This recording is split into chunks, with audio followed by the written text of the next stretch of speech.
Everybody, you can be seated.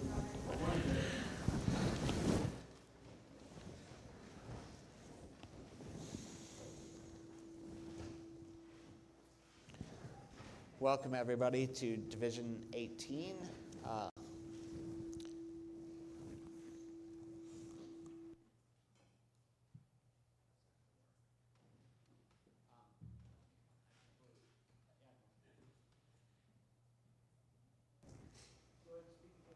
Okay, how's that?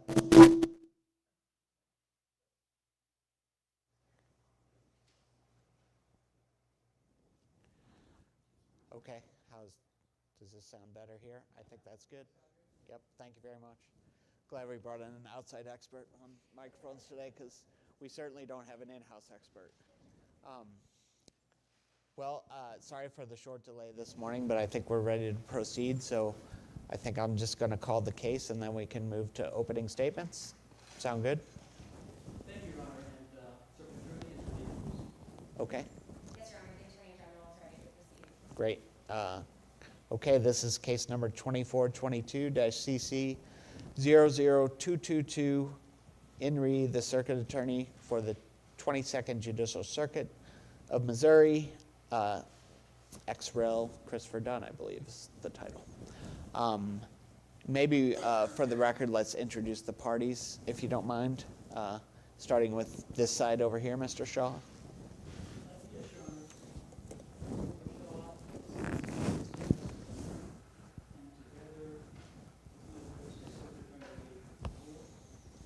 Assisting me as well are two associates from my office, Rachel Moore, Eugene.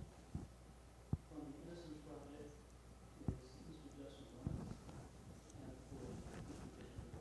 Okay. We also have attorneys here from the Innocence Project.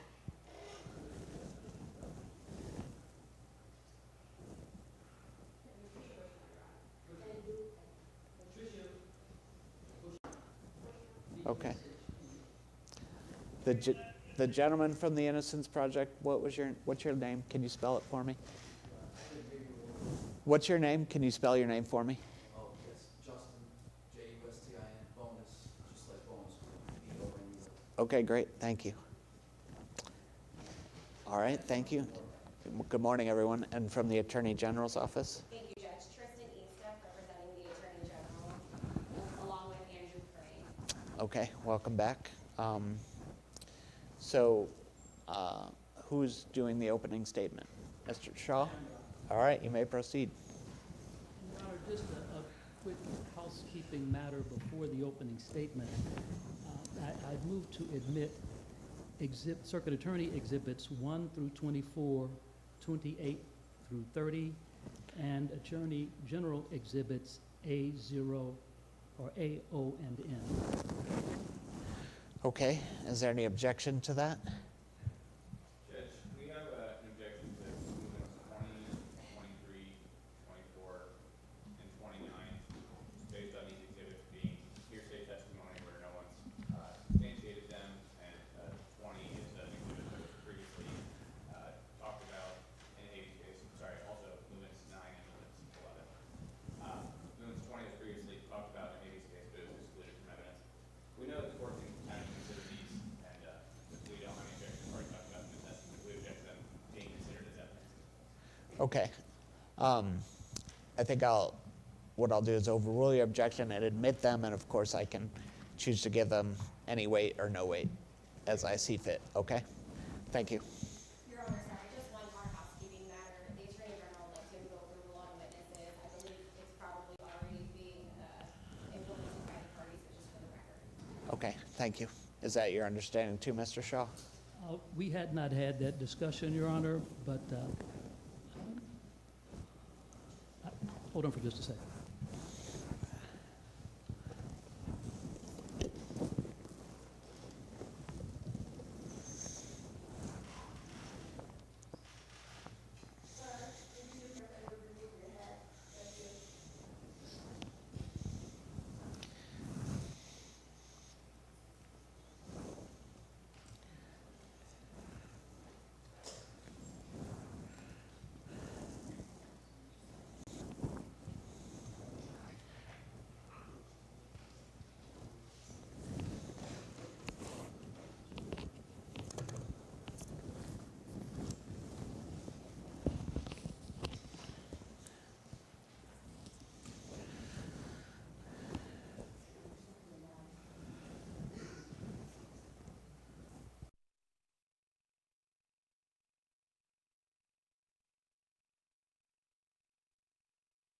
Good, Judge. Okay, sounds good. If there's no more informal matters, you may proceed. Thank you, Your Honor. May it please the court and counsel. 4 years ago in Texas County, Missouri, Judge William Hickel stated that no jury would convict Christopher Dunn under the facts presented there. Based upon that evidence, as well as the recantations, Judge Hickel found it is more likely than not that a reasonably instructed jury would find Christopher Dunn not guilty. As a matter of law, Your Honor, Judge Hickel found that Christopher Dunn had met the standard for actual innocence, as stated by the Supreme Court of Missouri in the Amrine versus Roper case. But at that time, no relief existed for Christopher Dunn because it's a non-capital case. But now, Judge, Missouri law gives you the authority to grant the relief that Judge Hickel could not grant, if you reach the same conclusions based upon the evidence presented here. The evidence presented here will inevitably lead you to reach the same conclusions as reached by Judge Hickel, establish actual innocence, and allow you to do what Judge Hickel could not do, vacate the wrongful conviction of Christopher Dunn.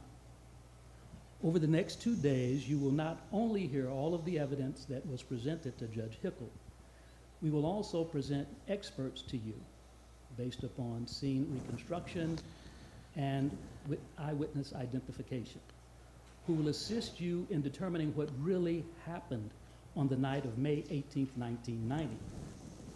The fact of the matter is, no one saw the shooter of Rico Rogers. Going back to that evening, Judge, just before midnight on May 18th, 1990, in pitch darkness, 3 kids sat on the porch in the Wells Goodfellow neighborhood in North St. Louis. There was 12-year-old Michael Davis, 14-year-old DeMaurice Stepp, and 14-year-old Rico Rogers. 2 slightly older boys, Eugene Wilson and Marvin Tolliver, were nearby.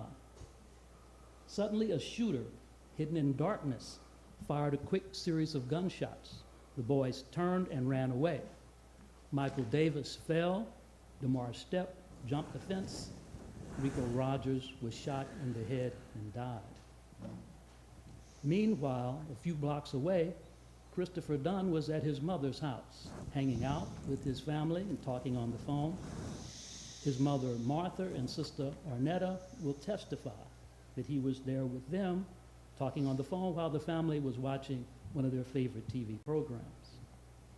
Now, they knew that Chris wasn't supposed to be there at that time. He was supposed to be in the halfway house. So when the police came later, they lied about his whereabouts. But he was there nevertheless, Judge, and corroborating evidence will establish that. Christopher Dunn was talking originally on the phone to Katherine Jackson sometime between 10 and 11 p.m., and after their conversation ended, his good friend Nicole Bailey called. She will testify, Judge, that she had just delivered a baby girl the night before and called to talk with her friend Christopher Dunn, and they talked for hours, which was typical for them.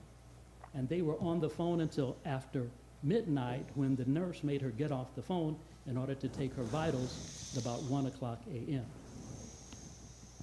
A little bit later that morning, Judge, at around 3 o'clock a.m., DeMaurice Stepp and Michael Davis gave statements to the police, just a few hours after seeing their friend shot and killed. DeMaurice Stepp first said he didn't see who the shooter was, but a few minutes later he changed course and said he saw Christopher Dunn. Michael Davis followed suit, naming Christopher Dunn as a shooter, but the boys could not agree on many of the details, as you will see, because they were making up their story as they went along. Based solely on this testimony, Judge, Christopher Dunn was tried for murder. At trial, their testimony was inconsistent, uncertain, and unsure. DeMaurice Stepp changed his story again, changing the shooter's location from one side of 5609 Labadie to the other side, and now claimed that he even saw Christopher Dunn with the gun before any shots were fired. Michael Davis, as you will see, was pressured to testify that day. There were numerous consistencies, of course, that you will hear about. You will also find that DeMaurice Stepp was facing felony charges and a potential 30-year sentence. But you will also hear from Curtis Stewart, who was in jail at the time with DeMaurice Stepp, and he heard DeMaurice Stepp admit that he never saw Christopher Dunn at the shooting. DeMaurice Stepp said he didn't care because DeMaurice Stepp was getting a deal. And indeed, the evidence will show that DeMaurice Stepp did get a deal in exchange for his testimony. The armed criminal action charge was dismissed. DeMaurice Stepp also testified that he believed that he would get probation for those charges. And ultimately, he did get probation. Michael Davis did not want to testify and tried to back out, but the police showed him gruesome photos of his dead friend and put him on the phone with Rico Rogers' mother, who begged him to testify. So the youngster named Christopher Dunn. The evidence will show, Judge, that these boys never saw the shooter's face. They did not even look in that direction before the shots were fired, and after the shooting began, everything happened too fast. They were running for their lives, and they did not even look that way. All of the witnesses also have consistently agreed that it was very dark at the scene that night. These inconsistent misidentifications were the sole evidence against Christopher Dunn at trial. But since trial, both of them have recanted and disavowed that testimony. Michael Davis did so in a 2015 interview, a 2016 sworn affidavit, and a recorded 2017 interview. All of his post-trial statements remain steadfast that he never saw Christopher Dunn that night. DeMaurice Stepp first recanted in a 2005 affidavit, admitting that he did not see Christopher Dunn. However, in 2017, the Attorney General investigator interviewed DeMaurice Stepp, and he told that investigator that his 2005 recantation was a lie. But DeMaurice also said at that interview that he did not know who shot Rico Rogers. The following year, at the habeas corpus hearing, DeMaurice Stepp denied making the statement to the Attorney General, reiterated his 2005 affidavit, and again admitted he did not see Christopher Dunn at the shooting, and also admitted that his trial testimony was still a lie. The only consistency in DeMaurice Stepp's changing stories is his admitted willingness to change his story for potential benefit from anyone who could give him a benefit. But the recantations of DeMaurice Stepp and Michael Davis will be supported, Your Honor, by eyewitness testimony of Eugene Wilson and the expert opinions of our eyewitness identification expert, Nancy Franklin, and our scene reconstruction expert, Scott Roeder. Eugene Wilson was one of the boys walking towards the house and facing the shooter that evening. He will testify that all he could see was a muzzle flash and a shadowy figure. Scott Roeder, the scene reconstruction expert, has recreated hundreds of scenes, and he will explain and demonstrate how the shooter surprised the boys that evening. Dr. Nancy Franklin, who is a scholar in eyewitness identification, has testified as an expert over 80 times, will explain the science behind eyewitness identification and the factors that create unreliable identification. And she will testify to you how numerous factors were present here. So only two young witnesses placed Christopher Dunn at the scene. Both have since recanted. Michael Davis has been consistent in his recantations, and as to DeMaurice Stepp, his contradictory testimony flip-flops and changes based on whatever story he thinks will benefit him. Whatever story he might tell if he testifies during these proceedings, the facts remain as Judge Hickel found them in Texas County. The only witnesses who implicate Christopher Dunn are proven liars, unworthy of belief. No physical evidence links Christopher Dunn. Instead, he was convicted solely on the basis of recanted testimony. just as it was in Amrine versus Roper. So it is in the case before you, Your Honor. This case is the rare circumstance in which no credible evidence remains from the first trial.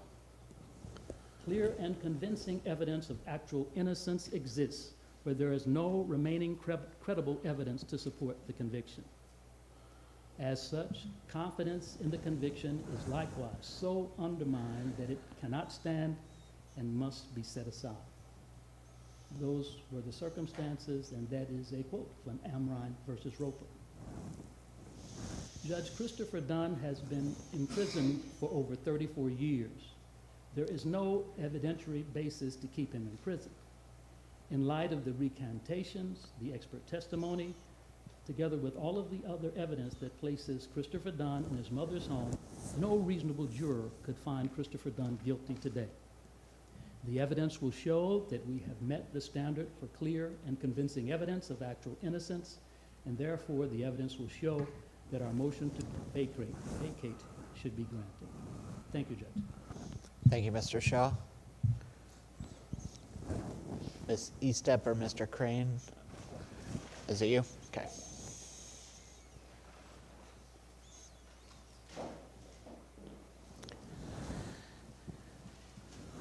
May it please the court, You may. counsel. In the early hours of May 19th, 1990, a 15-year-old boy, Rico Rogers, was murdered. He was shot in the back of the head while hanging out on his front porch with two of his friends, Michael Davis and DeMaurice Stepp. DeMaurice Stepp was also shot at. A bullet missed him by an inch to the point where he could feel it fly past his head. Evidence that has been presented and considered in prior court proceedings, and that will be before this court again this week, is that DeMaurice Stepp looked towards the gangway where the shots were coming from, then began running from the porch, hopped a gate or two, and came to be in the presence of his other friends who had left the porch sometime earlier. Immediately, DeMaurice Stepp exclaimed, "Trap," or Christopher Dunn is shooting at us. DeMaurice Stepp identifies Christopher Dunn as the shooter instantly to his friends, prior to any investigation by or presence of law enforcement on the scene. Next, first responding officers come on scene, and DeMaurice Stepp tells them Christopher Dunn was the shooter. Homicide detectives then interview DeMaurice Stepp at police headquarters, where he tells them Christopher Dunn was the shooter. "I looked him dead in the face." Homicide detectives also speak to Michael Davis at police headquarters, and he tells them Trap, who he identifies as Christopher Dunn, was the shooter. The evidence will show that detectives, or at least Detective Stidham, the lead detective in this case, and his investigating partners, didn't know Christopher Dunn. Despite some allegations in the circuit attorney's motion to vacate, you will hear from Detective Stidham that he had never heard of Dunn, didn't know him. So, DeMaurice Stepp and Michael Davis are presented separately with a 4-pack photo array containing a photo of the only Christopher Dunn police have in the system at that time. Both witnesses, in their separate photo array identifications, select a picture of Christopher Dunn and say, "This is Christopher Dunn, this is who did it." 24 hours later, after Dunn had been arrested, DeMaurice Stepp participates in a live lineup to ensure they have the person that Stepp is identifying as Dunn. And he picks Dunn out of that lineup as the shooter. DeMaurice Stepp then talks to the prosecutor, the Honorable Stephen Omer, at a warrant application, and charges are issued against Christopher Dunn. DeMaurice Stepp and Michael Davis then testify at a grand jury. Michael Davis testifies at Christopher Dunn's original criminal trial about the shooting, about IDing Dunn as the shooter, and does so again in court. DeMaurice Stepp also testifies at Christopher Dunn's trial and IDs Dunn as the individual who shot at him and his friends, killing Rico Rogers. A jury deliberated and found Dunn guilty. Now this court is being asked to disturb that jury verdict and set a convicted murderer free based on evidence that cannot meet the circuit attorney's burden of clear and convincing evidence of actual innocence. I anticipate over the next 2 days of evidence, there will be one thing clear to this court, that the present day version of events is a well-crafted story. And who doesn't love a good story? The evidence will show, and you will see how over time, Dunn is presenting affidavits and statements of multiple witnesses claiming they have evidence that will exonerate him. Some of those statements, that information purported by Dunn, is wholly and directly in conflict with the story he's relying upon today. I anticipate this court will see the evolution of Christopher Dunn's story and how over time he or people working for him, whether inside or outside of prison, have cultivated the current version of Dunn's lies. The circuit attorney discussed different witnesses that this court will hear from that they claim support and help them reach the burden of clear and convincing evidence of actual innocence. One eyewitness who identified Christopher Dunn, Michael Davis, certainly cannot meet that burden.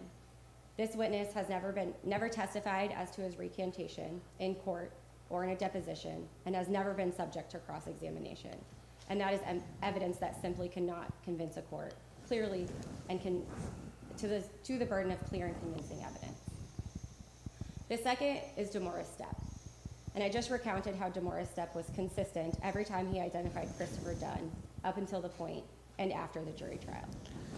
Not until DeMaurice Stepp, and the evidence will show that not until DeMaurice Stepp was in the Department of Corrections serving his own life sentence for first-degree murder, that he makes any sort of statement recanting his identification of Christopher Dunn.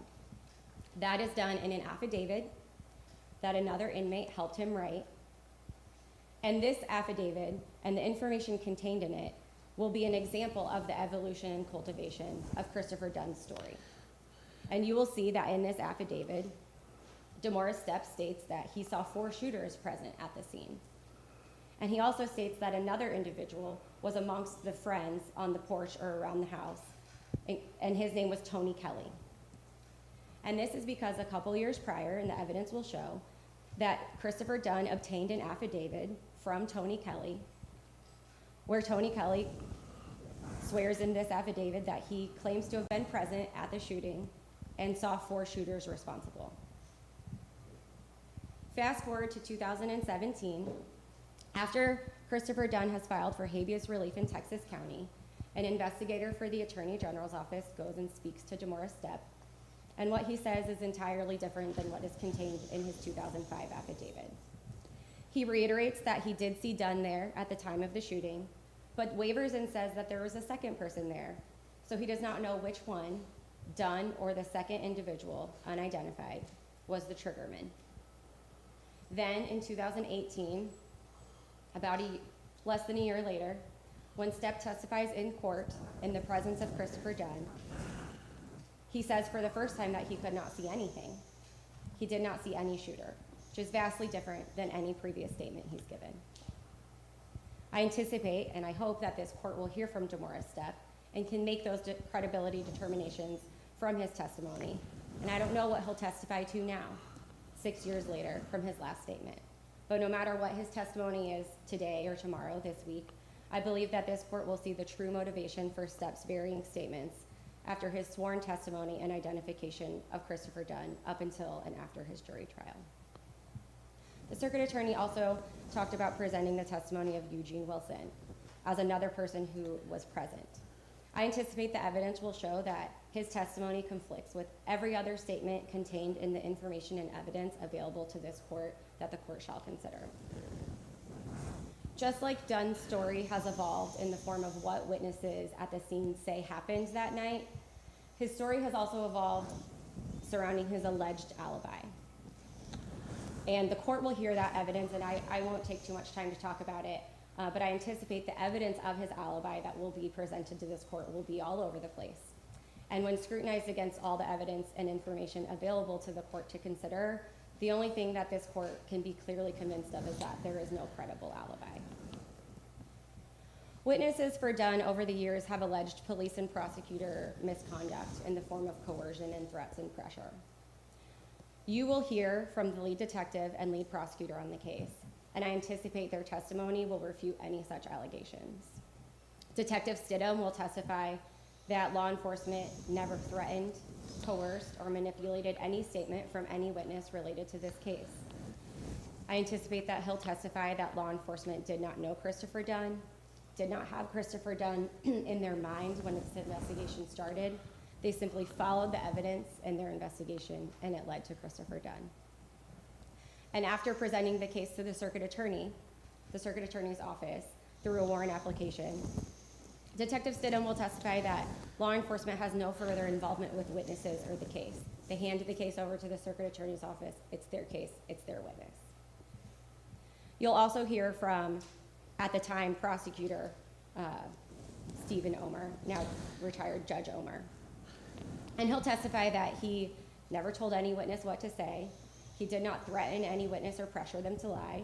He simply assessed the strength of his case and witness credibility at the various steps along the way that he needed to, and presented a straightforward case to a jury.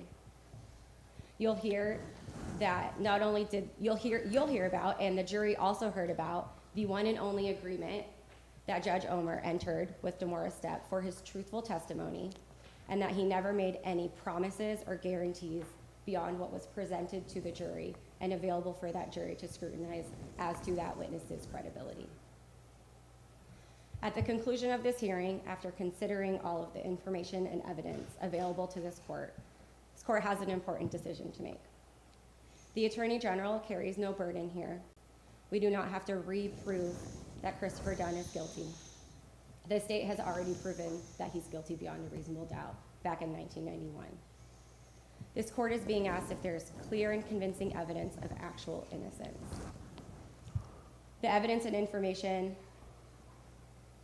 that is presented in court and that has been presented to previous courts will show that over the last 34 years, Christopher Dunn has crafted a story, but not a convincing one. At the end of this hearing, we will respectfully ask this court to uphold Christopher Dunn's lawful conviction. Thank you. Thank you, Ms. Eastep. Are we ready with our first witness?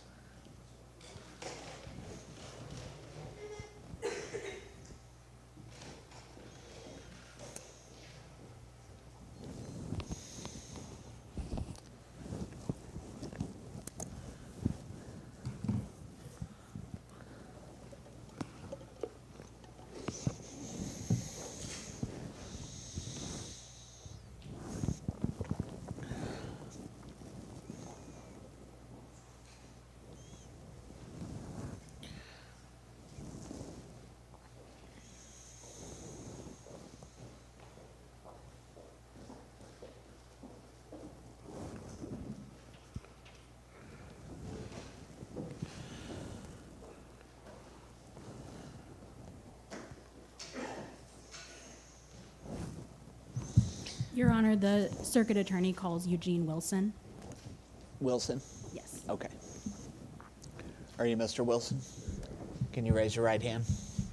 Do you solemnly swear that the testimony you're about to give is the truth, the whole truth, and nothing but the truth, so help you God? Okay, I'm going to ask you to step right up here in this seat.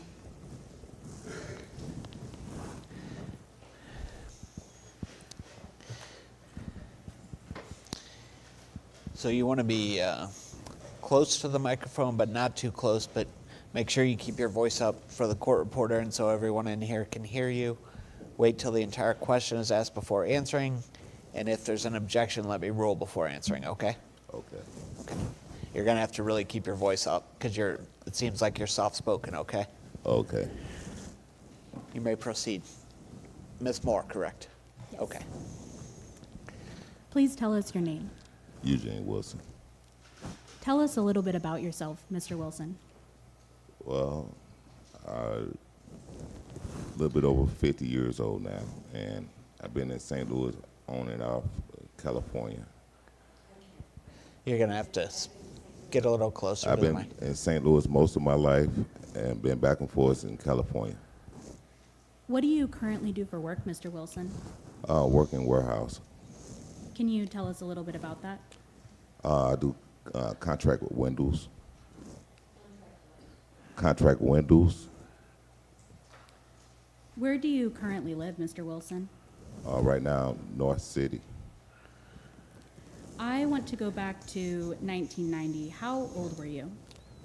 I was about 15 to 16, round up in that range. What neighborhood of St. Louis were you living in at the time? Back then they called it the West Side. Would that have been also referred to as the Wells Goodfellow neighborhood? Correct. How did you know Christopher Dunn? Kind of grew up with him. Tell us a little bit about. Yeah, just pull the mic closer and just. Yes, I kind of, we grew up together. Tell us a little bit about your experience with Christopher Dunn. Well, really his father, the one had everybody out in the neighborhood with the drunk corps and everything. So that's how we really actually got to know each other, through my sister. She was with the drunk corps. How close were you with Christopher Dunn's family? Real close. I've been in the house and everything. In 1990, how did you know Rico Rogers? We grew up on Labadee, and he was like moved over there like a year or two before then. A year or two before 1990. Correct. How would you describe your relationship with Rico Rogers? We were real close. I considered him as a little brother at that time. Why did you consider Rico Rogers a brother? I was basically staying with them. I was working with his mother. His mother got me a job. His mother got me a job. Describe a little bit more your relationship with Rico Rogers' mother. Well, after my mother passed away at the age of 14, I basically was staying with them down the street from where I usually stayed. So I basically moved in. And you said that Rico Rogers' mother got you a job. Correct. Can you tell us a little bit about that? Well, she saw that I wasn't working or whatever, so she hooked me and a few other guys up at the job at Taco Bell, so we've been working. Now, Mr. Wilson, to the right, I have an aerial view of the Wells Goodfellow neighborhood. In the upper left corner, we have Goodfellow Boulevard. In the lower right corner, we have Belt Avenue. And then running perpendicular, we have Labadee Avenue. Could you come down from the witness stand and, using this red marker, mark where Rico Rogers' house was?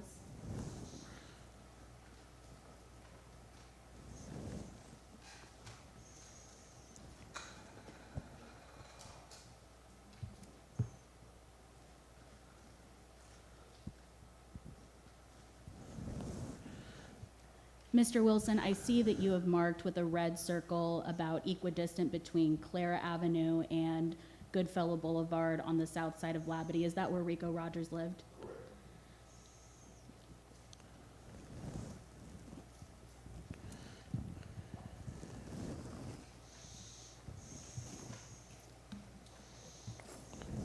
Mr. Wilson, how old was Rico Rogers in May of 1990? I'm assuming that he was like a year or two younger. In May of 1990, about how long had Rico and his family lived in the neighborhood? About a year and a half. How did you know Marvin Tolliver? We grew up together also. How old was Marvin Tolliver in May 1990? I believe he's like a little bit older than me. How did you, Marvin Tolliver, and Christopher Dunn know each other? We all grew up together in the neighborhood. Tell us a little more about that. Well, like I said, Christopher Dunn's father used to have drunk corps get all the guys and females together, having everybody out in the neighborhood.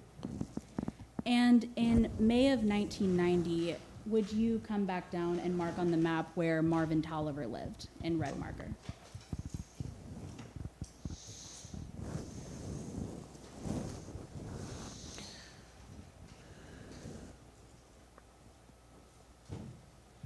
And I see in red marker you've circled a house at the northwest corner of Clara Avenue and Labadee Avenue, the third house from the left, is that correct?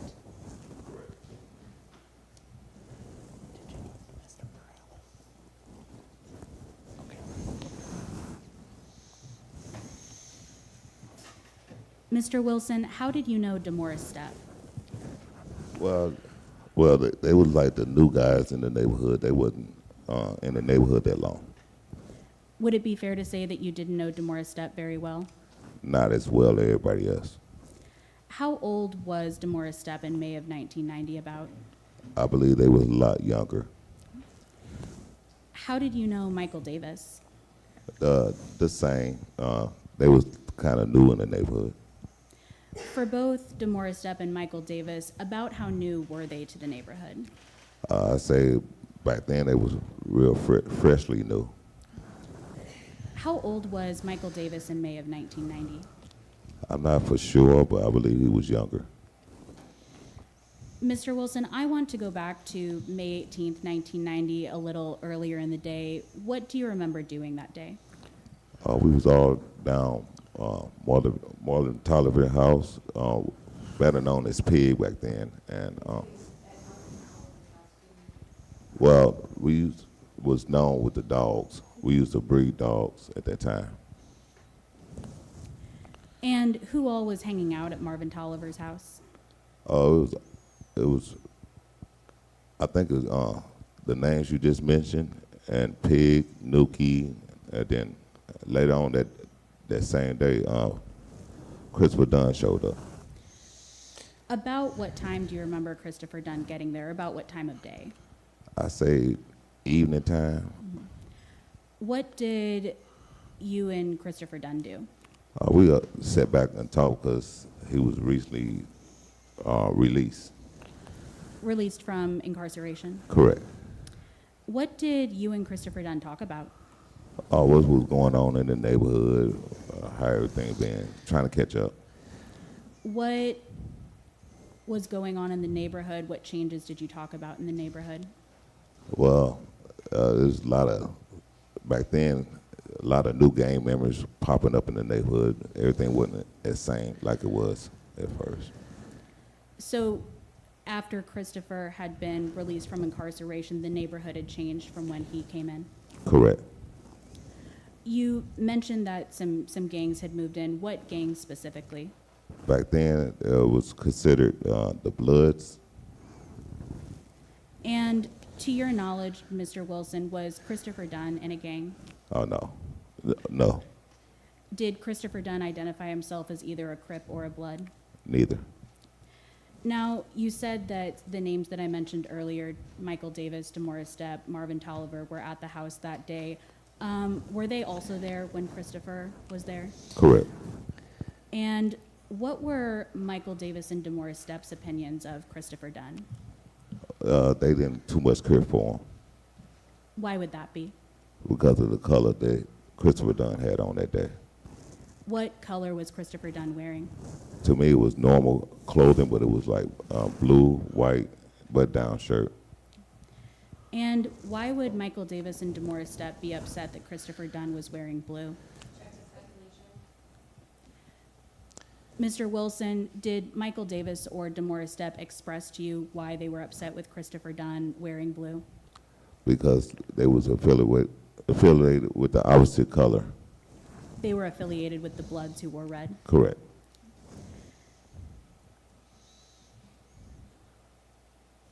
How did Rico Rogers know Christopher Dunn? He didn't know him at all. Before May 18th, are you aware of any altercations or issues that Rico Rogers, DeMorris Stepp, or Michael Davis had with Christopher Dunn? No. Now, Mr. Wilson, I want to talk about the shooting on May 18th, 1990. What do you remember doing before the shooting? Before the shooting, we all gathered up some change, went through the Chinaman. And when you say we all gathered up some change, who are you talking about? It was me, Marlon Tolliver, and the two names that you mentioned. We all gathered up some change, and me and Pig walked towards the Chinaman. And so when you say the names I mentioned, DeMorris Stepp and Michael Davis? Correct. So, Mr. Wilson, if you could come down from the podium and mark on the map in blue where the restaurant was that you went to go get food.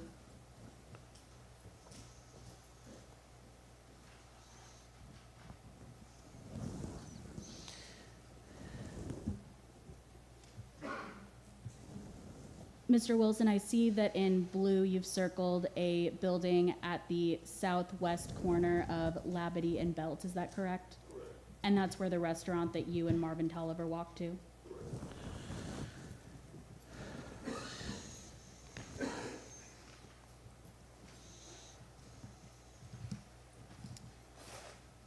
So, Mr. Wilson, as you walked from Marvin Tolliver's house to the restaurant at the corner of Labadie and Belt, what direction did you and Marvin Tolliver walk? At that time, going towards the Chinaman, we was walking east. And what food did you get at the restaurant? We had ordered A for young gravy. A for, it was real cheap, and it was a big meal at that time. And after you got the food, what direction did you walk? We started walking west. Now, as you were walking west, how close did to the house did you get whenever the shots began to be fired? We was almost at the house, like right there in front. Mr. Wilson, in that big binder in front of you, if you could open it and turn to tab 15.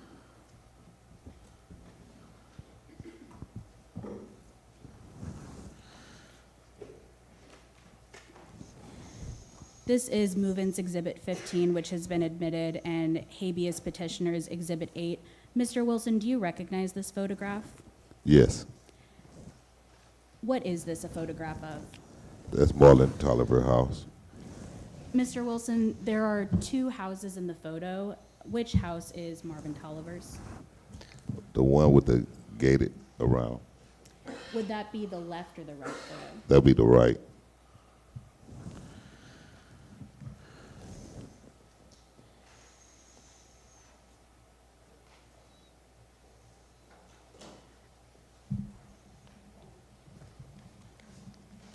Mr. Wilson, in this photo, in the bottom right corner next to the sidewalk, there are the initials EW in black ink with a circle.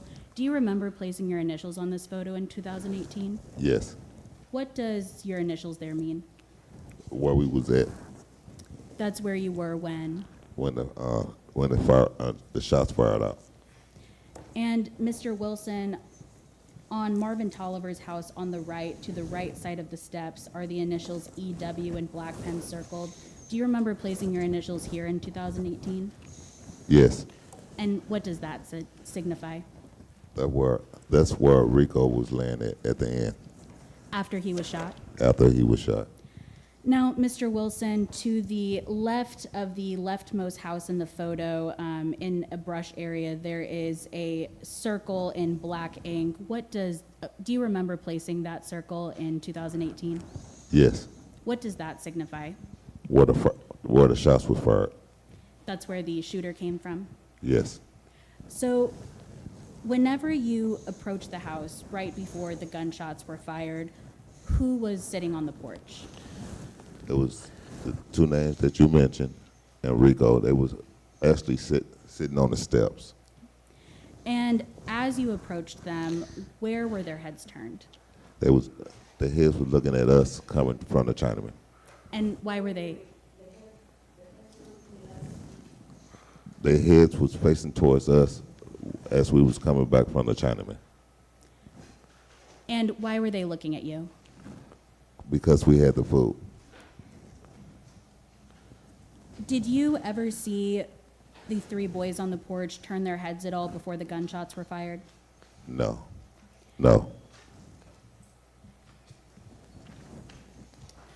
So, Mr. Wilson, you said that the shooter came from the left side of the house to the left of Marvin Tolliver's house.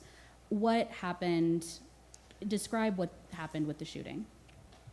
As we was walking from the Chinaman, as we got closer, that's when the shots fired off and everybody jumped down. What do you remember seeing about the shooter? It was real dark, and it was at that time it was dark, and the only thing I saw was the fire coming from the gun. So the only thing you saw were the flashes of the gun? Correct. What were the lighting conditions like around Marvin Tolliver's house? It was like real dark because of the street lighting. What about the street light? The street light had a tree in front of it. Mr. Wilson, you mentioned that you could only see gun flashes. Could you see anything about the shooter, such as clothing or any identifiable characteristics? Yeah, the flash showed a dark shadow, so the person had dark clothing on. Mr. Wilson, after you realized that Rico Rogers had been shot, what happened next? After he was shot, we was all standing above him at that time. And before the police arrived, what did Michael Davis or Demora Stepp say about the shooting? It had been, at that time they called him Trap, Christopher Dunn. What did they say about Christopher Dunn? They said that it had been him. It had to have been him? Yeah. And before the police came, what was your response to them saying that? I didn't believe so. And why not? 3 days before then, it was another incident happened with Rico. So let's talk about this incident. What do you remember happening 3 days before Rico Rogers was killed? Rico's mother, boyfriend, jumped her, and we had ended up jumping him. So let's break that down a little bit more. So you were living with Rico Rogers at the time, Correct. and Rico Rogers' mother was dating someone. Correct. When you say that Rico Rogers' mother's boyfriend jumped her, what do you mean by that? He was putting his hands on her. He was abusing her? Correct. So 3 days prior to the shooting, what did you and Rico Rogers and a few others do in response to that? We jumped him real badly, and he was on the porch, ended up on the ground, badly beaten. Where was this boyfriend living in May of 1990? At that time, he was staying with us until that day. After Rico Rogers was killed,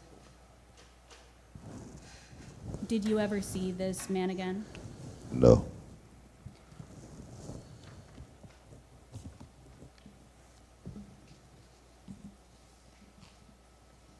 Now, Mr. Wilson, when the police arrived at the scene, did you speak to them about what you saw? No, they had talked to us, but the other two guys was doing all the talking. And what were you doing instead of speaking to the police? I was quiet. I was normally quiet at that age. Were you speaking with Rico Rogers' mother at all? Yes. What were you doing with Rico Rogers' mother? I was mainly there comforting her because of the loss. And why specifically would you be comforting Rico Rogers' mother? Because she just recently lost another son. Mr. Wilson, did the police ever try to contact you in their investigation? No. Did you ever speak to any prosecutor about Christopher Dunn's case? No. Mr. Wilson, after May 18th, 1990, did you pay any attention to this murder case? No, not after that day. Why weren't you paying attention to the murder case? It was real sad at the time. Like I said, I was more with the mother, trying to comfort her, me and a few others. And what happened to Rico Rogers' mother after the shooting? After that, she started having cancer, so she was going back and forth to the hospital. Mr. Wilson, at the end of 1990, where did you go? A little bit after that, I moved with my brother on the South City. So in the end of 1990, you moved out of the Wells Goodfellow neighborhood. Correct. Mr. Wilson, have you ever been incarcerated? Yes. Can you tell us a little more about that? Back in '92, sale and possession of cocaine. How long did you spend incarcerated? Total of 4 years. What prisons were you incarcerated in? Boonville. During that time, did you ever have any interaction with Christopher Dunn? No. Did you ever have any interaction with DeMorris Stepp? No. And since that time, since, about the year 2000, have you had any other felony convictions? No. Mr. Wilson, after May 18th, 1990, when was the next time that you spoke to someone about what you saw? I believe it was 2018 or 2017. What do you remember speaking to someone about? Well, the guy came to the investigator. The investigator came to my house looking for me What did the investigator talk to you about? about Christopher Dunn case. What did the investigator tell you?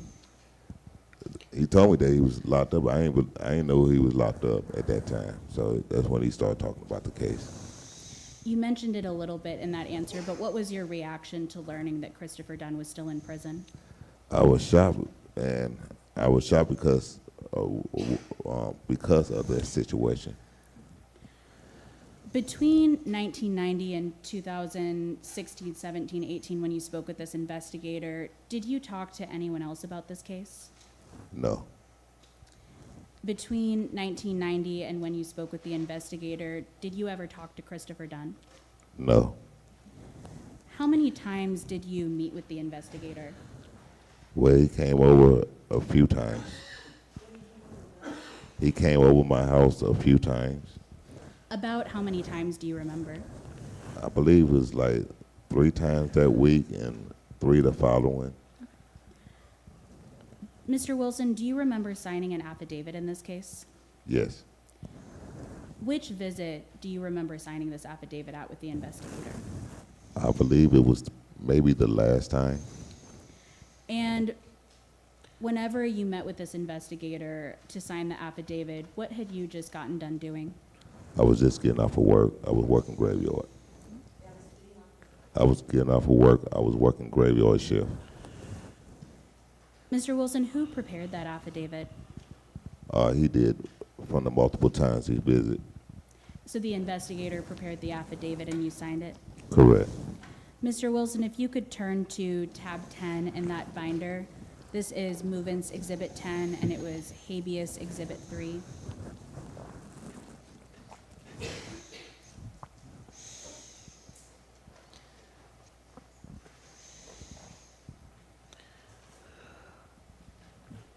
Mr. Wilson, do you recognize this document? Yes. Yes. What is this document? This is the document that he had me sign. This is the affidavit that you signed with the investigator. Yes. Mr. Wilson, if you go to page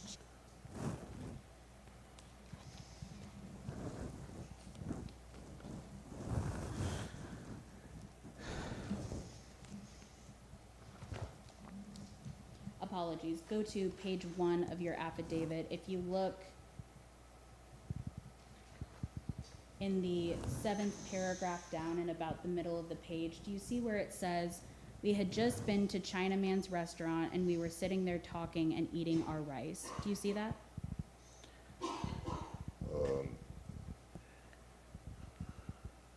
No.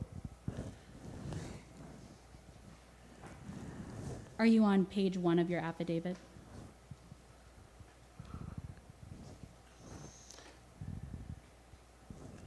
Are the page numbers labeled? Because he's on the first page. Yes. Sorry, Mr. Wilson, paragraph 6, it starts the night before. Do you see that? Yes. So at the end of that paragraph, it states, "We had just been to Chinaman's restaurant and we were sitting there talking and eating our rice." Do you see that? Yes. Is that accurate? Yes, but it wasn't that day. We always sit there eating right. So why did the investigator write this sentence in your affidavit to your knowledge? Do you want to respond? I can rephrase. Okay. Mr. Wilson, whenever the investigator wrote this affidavit, it was after having multiple conversations with you? Correct. And what did you tell him about sitting on the porch and eating rice after visiting the Chinese restaurant? It was several times I told him that we were sitting on the steps on the porch eating. Is it possible that the investigator misconstrued you saying that you sat on the porch that night? Correct. And Your Honor, I would note that this is all testimony that Mr. Wilson has already testified about in his habeas proceeding, but Your Honor, I believe those objections would have been made at that time too, but I'd like to remove the objections for the record. Okay. I think I'll sustain that objection unless you want to rephrase. I'll sustain that objection unless she wants to rephrase somehow. Mr. Wilson, if you go to 2 paragraphs below that, that starts with the words almost immediately, do you see that? Yes. And it states, almost immediately after the shots were fired and we had returned to Rico, I heard one of the others say, maybe it was Chris Dunn. It must have been Chris Dunn. Do you see that? Yes. Is that accurate? Yes.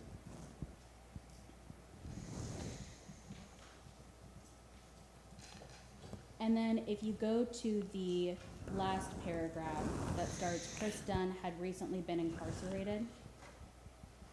Yes. Now, the last sentence says, during that same time, Chris had become affiliated with the Crips while in jail, correct? Yes.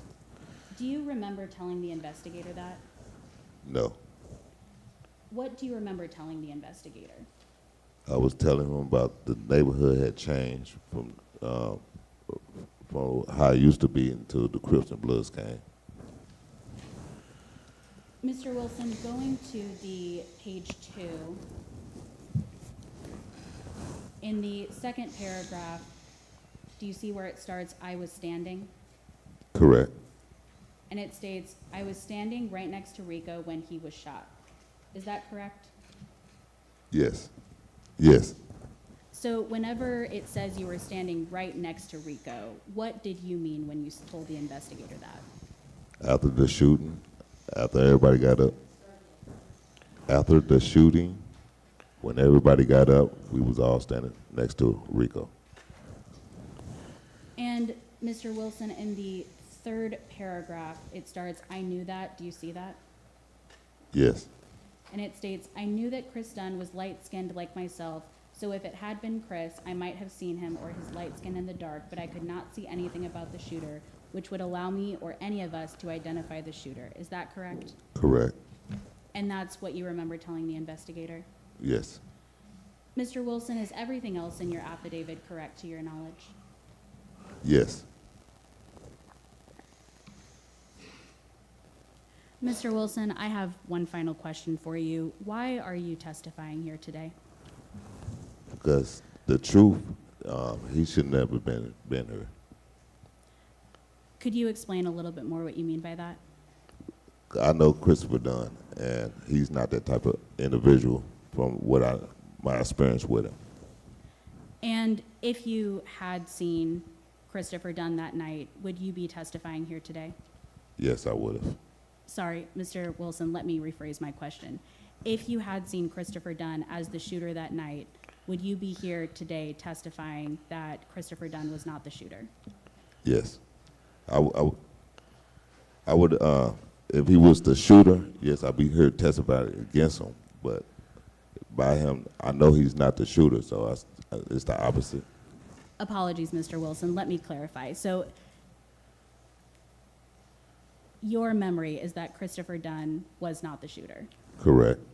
And your relationship with Christopher Dunn would not change that. Correct.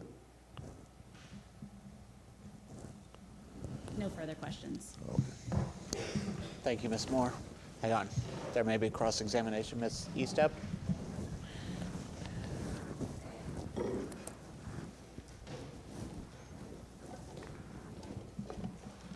Good morning, Mr. Wilson. Good morning. Now, you just testified that you knew that Christopher Dunn wasn't the shooter, correct? Correct. But you did not see the shooter. No. And so you believe he wasn't the shooter, but you can't say because you did not see the shooter. Is that fair? That's fine. Okay. And Mr. Wilson, you're the same Eugene Wilson who was born on June 26, 73, is that correct? Correct. And back in May of 1990, and I know you circled it for us on this map, but you would agree with me, you can't see house numbers in this map, correct? Correct. Okay. And so you were residing at, was it 5751 Labadee? Yes. And am I saying that correctly? Yes. Okay. And you testified a little bit about how you and your friends in the Wells Goodfellow neighborhood had nicknames.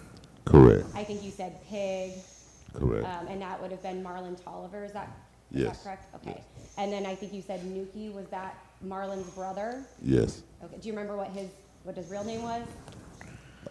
No. Okay. Nicknames were easier for you to remember? Yes. Okay. And was your nickname Gino? Yes. And then did Rico Rogers have a nickname? No, we just call him Rick. Ricky? Okay. Rick. But Ricky wasn't his given name, is that Right. fair? Yes, correct. Okay.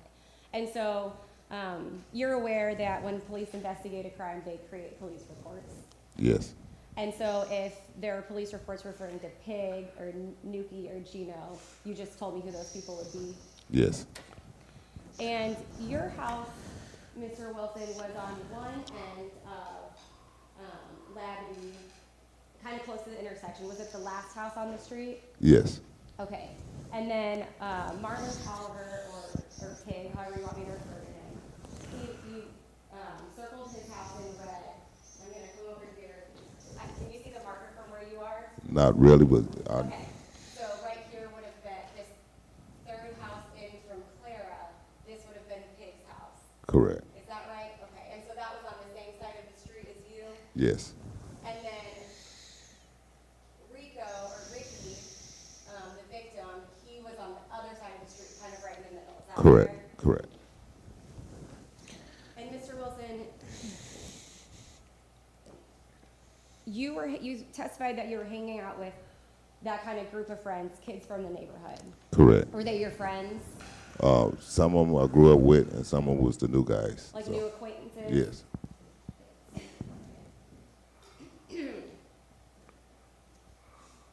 And you testified that you hung out on Pig's porch. Correct. There at the corner. That's the one at the corner of Clara and Labadee quite a bit. Yes. And on the night of the shooting, I don't know if you testified to this today, but you guys had been outside for quite a bit. Yes. All day, were you about to say all day? Yes. Or all night? Well, most of the day. Okay. And at some point, you and Pig, Marlon Tolliver, and do you remember another individual named Derry D or Derry Davis being there? No. Okay. Is it possible he was there and you just don't remember? If he was, he probably showed up after the incident. Okay. And so you leave the porch to walk to the Chinaman, which is about a block a block and change down the street. Correct. Okay. And can't really tell, and I'm not sure when this aerial view is from, but where's the entrance to Chinaman? Was it on Belt or was it on Labadee? It was on Belt. Okay, so you would go around the corner and enter from right here? Correct. And so when you left to go to the Chinaman, it's your memory that Rico Rogers, I know you may not remember their names, but the Demora Stepp and Michael Davis, the other kids, Correct. they were left behind. Yes. And your testimony is that you were walking towards Pig's house when you saw gunfire. Is that fair? Correct. And you just looked at your affidavit, Mr. Wilson. I'm going to have you turn to it again. I believe it's still in front of you. It would be what's marked as Movements Exhibit 10.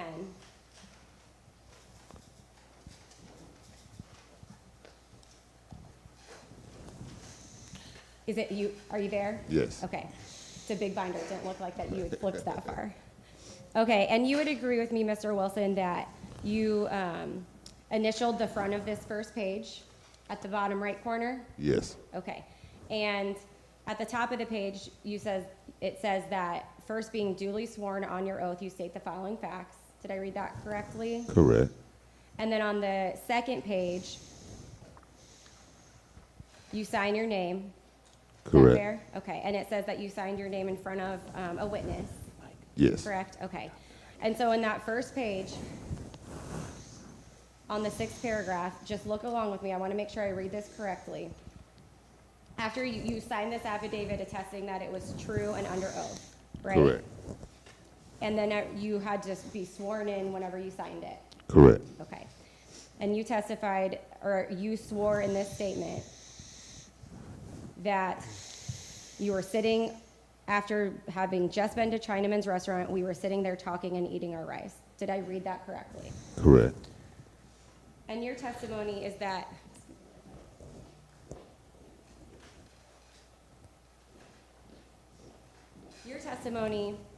the shots, well, I don't think you testified to it today, but looking at Movement Exhibit, I believe it's marked as 15, this photograph. Correct. This was from your, can I approach, Judge? She may. This was from your testimony at another hearing back in 2018. Do you recall that? Okay. And it's really difficult to see, so I just wanted to look at it together. But these initials in the bottom right corner, that's where you're testifying you were. And this, you can kind of see a little scribble there. This is where you're testifying the other kids were. That was Rico was laying there after the shooting. After the shooting, okay. Correct. And then there's a kind of a scribble in this corner. This is where you indicated at the habeas hearing that the gunfire or the shots were coming from. Correct. And I think you testified to this at that hearing, but at the time of the shooting of Rico's murder, the conditions in front of this house were quite different. This brush wasn't there. Correct.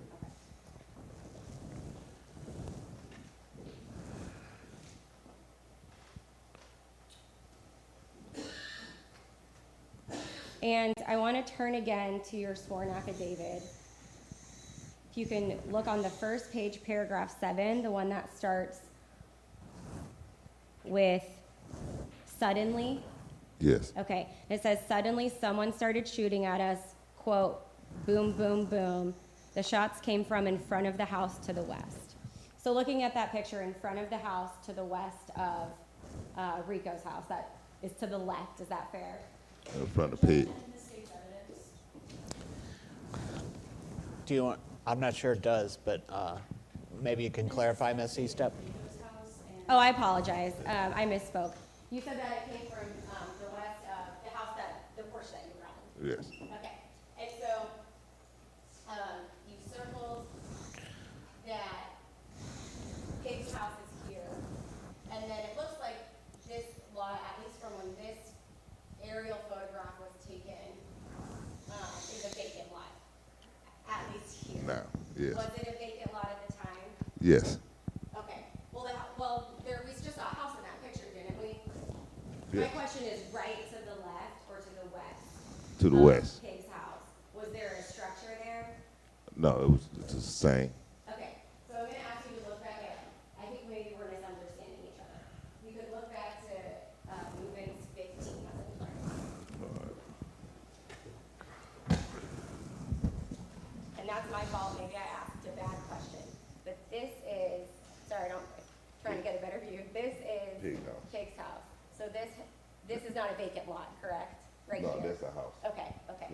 And so whenever you testified in your affidavit, when you talk about the house to the west, is that the house you're talking about? Correct. Okay. And so looking at your affidavit, and I apologize, I'm having you flip back and forth.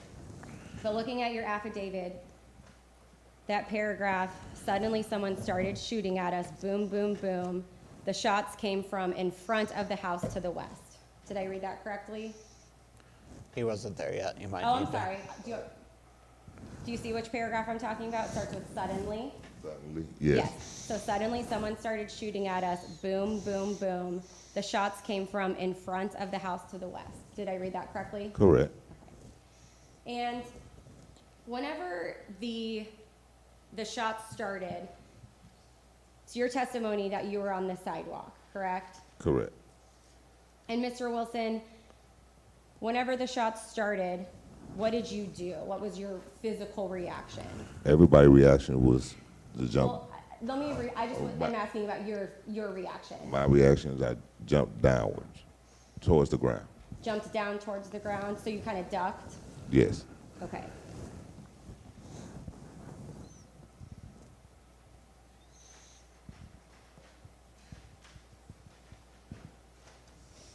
All right, and then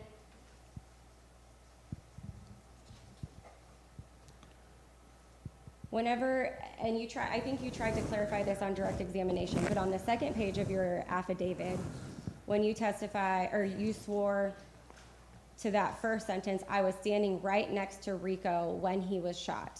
Did I read that correctly? Yes.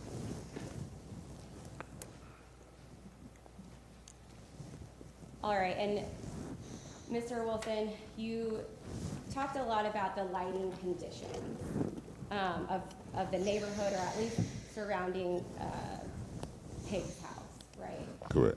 And it was dark. You said that it was too dark to see where the shots came from.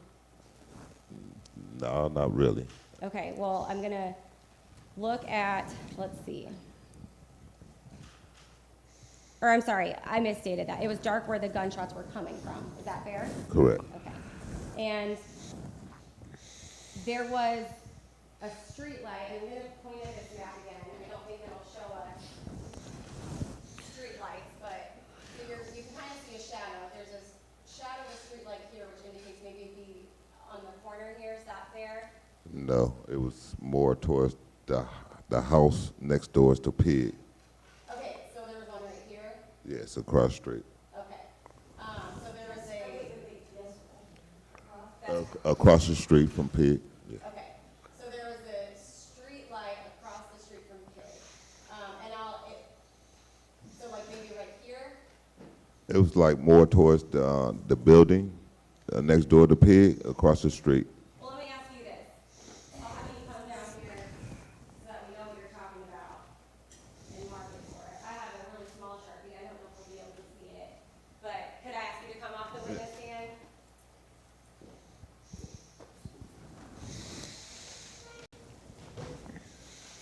And you have a marker. If you could just put in X where your memory is of where the street light was. Of where what? I'm sorry, where the street light was. Okay, and it seems like maybe that ink is drying out. Can you try to do it with this black one for me? Okay, and then I'm going to ask you, I'm going to turn this way because I know the court reporter is trying to hear me. Do you recall a street light also being on this kind of corner of the street? Okay, and can you put an X where you recall that one? You can use this one, it might be easier. Okay. I can hear you. He said, I'll say it was light. Right about here. Thank you. You can take this.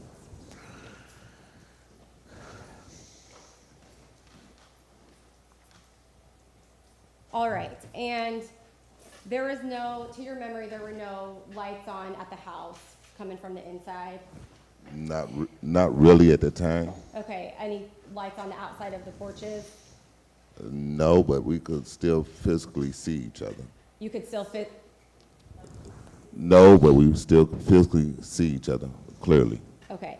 So it was pitch black, but you could still see each other. Correct. And so your testimony is that as you're walking up to the house, you can see the boys on the porch? Yes. Okay. So there was enough light to see someone that could have been a few feet away from you. Correct. All right. And you would have been a further way, or a different distance from the boys on the porch to the shooter. Is that fair? Correct. All right. And Mr. Wilson, I know you've testified as to what you observed, but you can't say what DeMorris Stepp saw, correct? Correct. And you can't say what Michael Davis saw. Correct. You would just be guessing or assuming. I was assuming from they compliments back then. Okay, so you're assuming what they saw based on what you could see. Correct. And you, in your sworn affidavit, and I think you're probably still there if you want to reference it, but you swore in that affidavit, and I think it's on the second page at the near the top, that you knew that you may have been able to see Chris Dunn if it was him because he was light-skinned. Correct. Okay. And so it's also possible that someone could have seen a light shirt based on the lighting conditions. Correct. And your testimony, I think you said you were within, and when I say your testimony, that includes your previous testimony Correct. at the habeas hearing. but you've testified that you would have been within talking distance of the boys on the porch. Yes, we could hear each other. And when you say talking distance, I mean, is that just you can speak out loud and hear each other? Correct. Okay. And so the boys on the porch also could have been talking distance from the shooter. Correct. And you being talking distance from the boys on the porch, it's your testimony that there was enough light outside that you could see which direction they were looking. Yes. And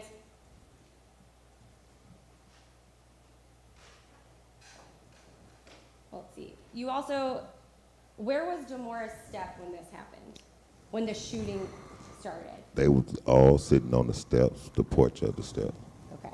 So not up on where you're walking into the front door? No. Kind of on the stoop? On the steps. Okay.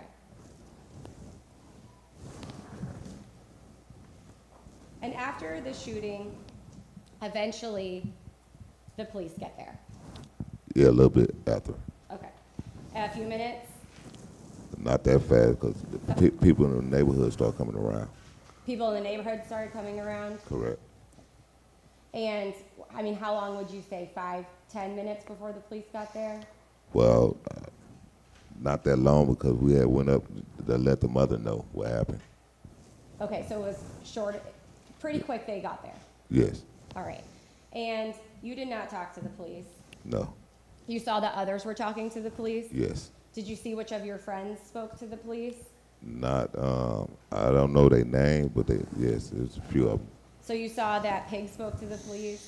No. You didn't see that personally? No. You saw that Demora Stepp spoke to the police? Yeah, they was with me. They was beside me when they was talking. Okay. And then the next day, you were with some of those same guys. Pig, at least Pig was with you. Do you recall that? Yes. And you were in the neighborhood looking for Christopher Dunn? Yes. Okay. And the police made contact with your group at 5456 St. Louis Avenue? Correct. And I don't know, Mr. Wilson, because I'm not, well, looking at a bird's eye view is not very helpful to me, but is that address depicted in this bird's eye view or no? Yes, it's the next block over. Okay, I'll just have you kind of direct me. So I don't see a St. Louis Avenue on here. It Oh, might, here. Yes. it might be easier if he just comes down and does Yeah, it. can you come show me where that area would have been?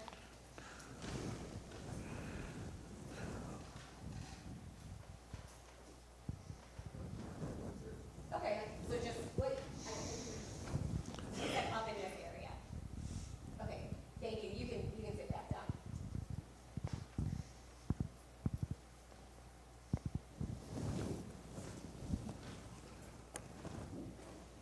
Okay, so the next day, you're in the neighborhood with Pig looking for Christopher Dunn, and the police make contact with you kind of in this area. Correct. All right. And it's your testimony that you did not speak to them? Yes. And so you did not tell the police that Christopher Dunn was inside that house armed? No. And did you tell the police that as they were going in the house, you saw Dunn leave out the back and run? No. And you agree with, would agree with me that you never spoke to the police, at least after that day? No. And you could have. I never talked to the police at that Sure, time. but it's possible. You know how to contact them? Yeah, I know how to contact them. Okay. Now. And you knew that the police were looking for, Objection as to what you knew about what the police were doing. Speculation. well, Judge, first I would object to multiple counsel posing objections during a different counsel's witness. But, Would you like to just rephrase, Ms. Estep? well, I would, Judge, thank you. Okay. Mr. Wilson, have you previously testified that you, well, let me ask you this. Whenever the police made contact with you that day and they talked to your friends and you didn't speak to them, is that all fair? Yes. Okay. And the police were looking for Dunn? Correct. Okay, so you knew that their purpose was that they were trying to find Christopher Dunn? Objection, speculation. He just answered yes. I'll overrule the objection. And at that time that the police contacted you and you knew they were looking for him, you knew that Demora Stepp was saying that Christopher Dunn was the shooter. Objection, misstates evidence and speculation. Well, let me direct your attention to your previous, you've testified previously in about this, correct? Correct. All right. I'm going to show you, if I can approach the witness, Judge. You may.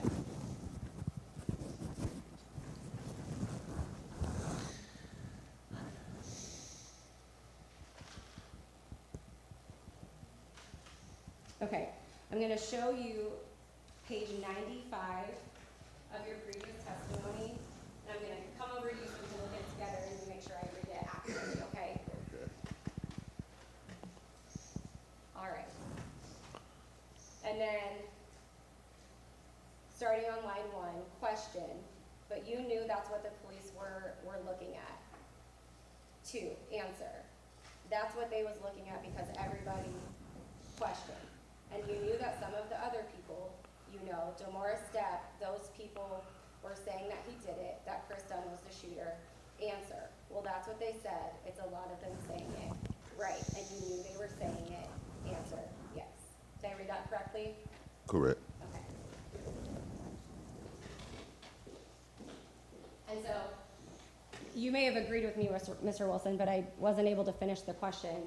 But when the police, you encountered the police the next day, you knew that they were looking for Christopher Dunn because you knew people were saying he was the shooter.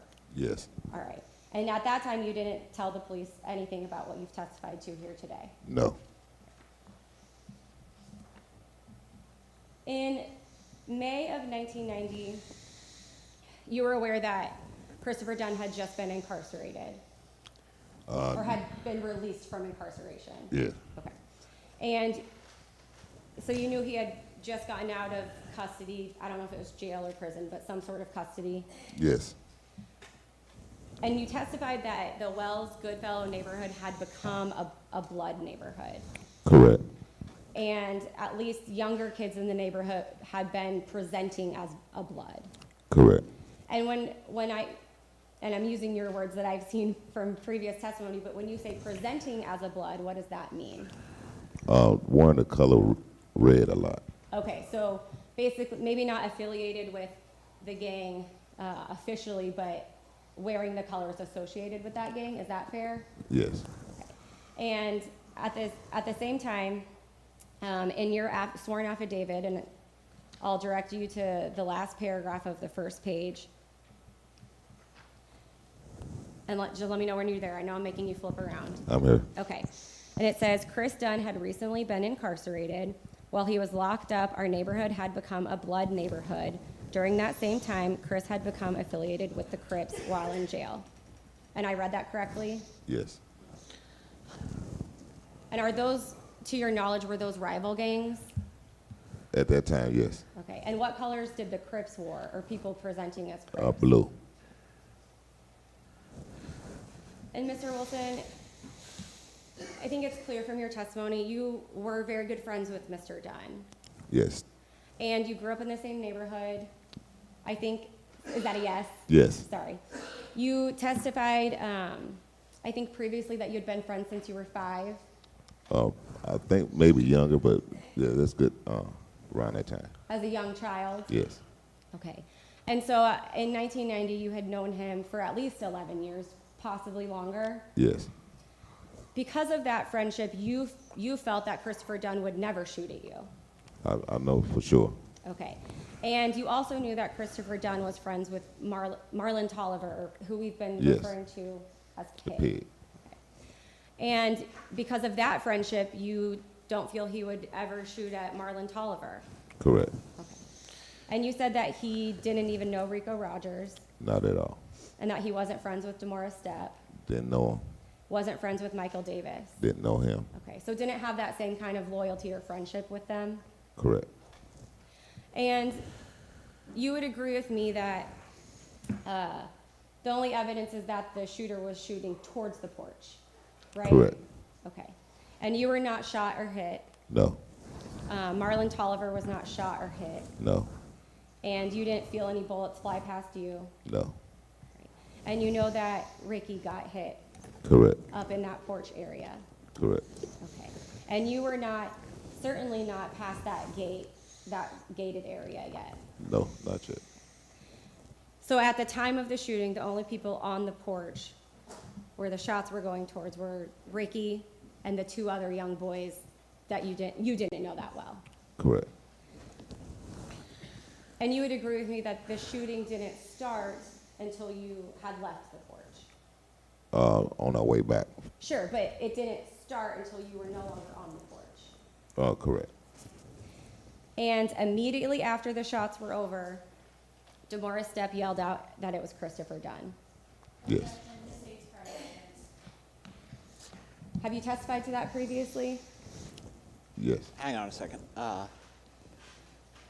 Well, I'll let you proceed, Ms. Estep. Thank you, Judge. Can I approach? You may. I'm going to show you page 78. Again, I'm just going to do this so we can look at it together and we can make sure I'm reading it correctly. And I'm going to start with line 10, or I'm sorry, line 11, question. They were sitting on the steps of, I stand up here, my easier. Sorry, I apologize. So line 10, well, I'll start over for Miss Chris. So line 9, so they were in front of the porch, question, answer. Yeah, but they was all sitting on the steps. Question, they were sitting on the steps of the porch, answer, on the steps. Question, okay, and tell me exactly what you observed or heard at the time of the shots right now. Answer, after it was all over with, Demetrius, I think that's his name, Demetrius, question, I believe that's his name. Are you talking about, and then the attorney said DeMaurice, and you said DeMaurice. The attorney said Stepp, question mark, and you said DeMaurice. He yelled out Christopher Dunn. I'm sorry, and then the court intervened and said, I'm sorry, could you repeat that? And you said, he had yelled out that it was Christopher Dunn. And then you said, but we couldn't see nothing but the fire. Did I read that correctly? Correct. Okay, so immediately after the shooting stopped, he yelled out it was Christopher Dunn. Correct.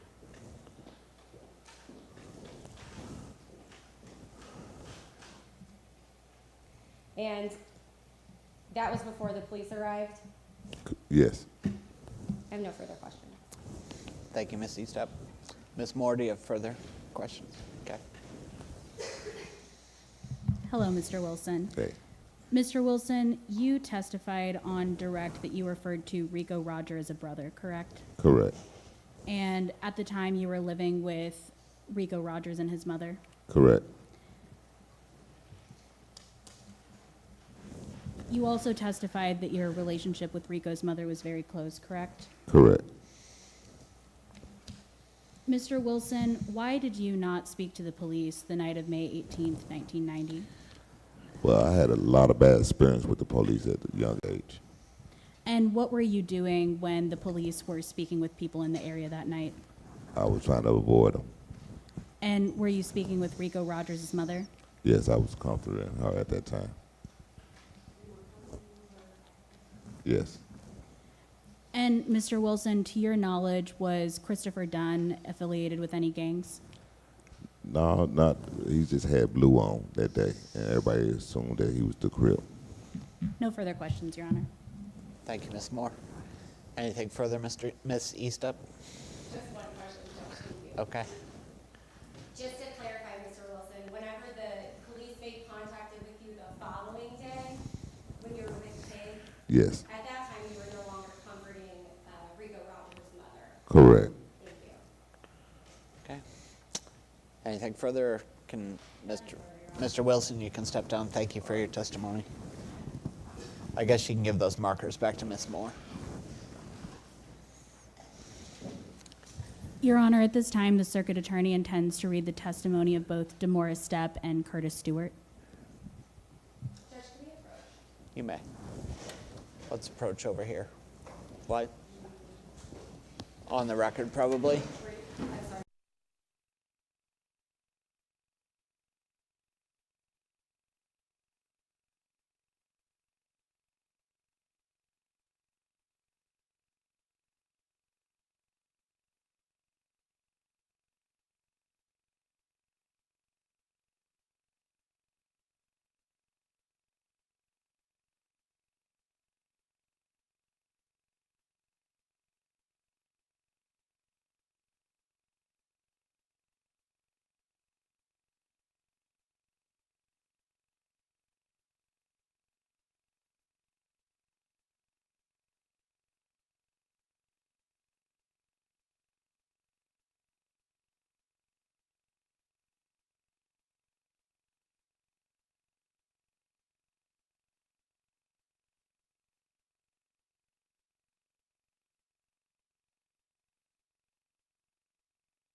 Your Honor, at this time, we will read the designated testimony of Curtis Stewart in the 2018 habeas proceedings. I believe that is exhibit.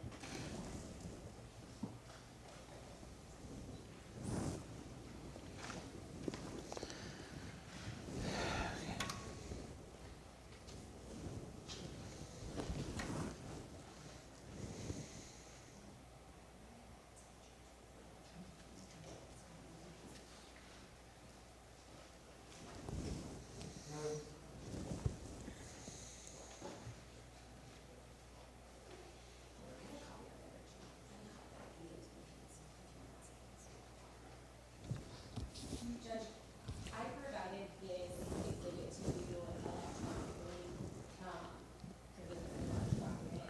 If you want to follow along, I have a paper copy I can provide the court. Did you email it to me? Is that No, what? it's in that- I- Oh, it's in here. It's in it on a flash drive. I know you have your laptop up, so I just didn't know. Yeah, I got a lot of big binders here. I have a copy of it for you. But if you have a copy, that'd be great.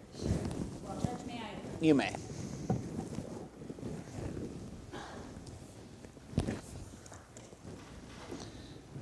Thank you. Yeah, got it. You're good.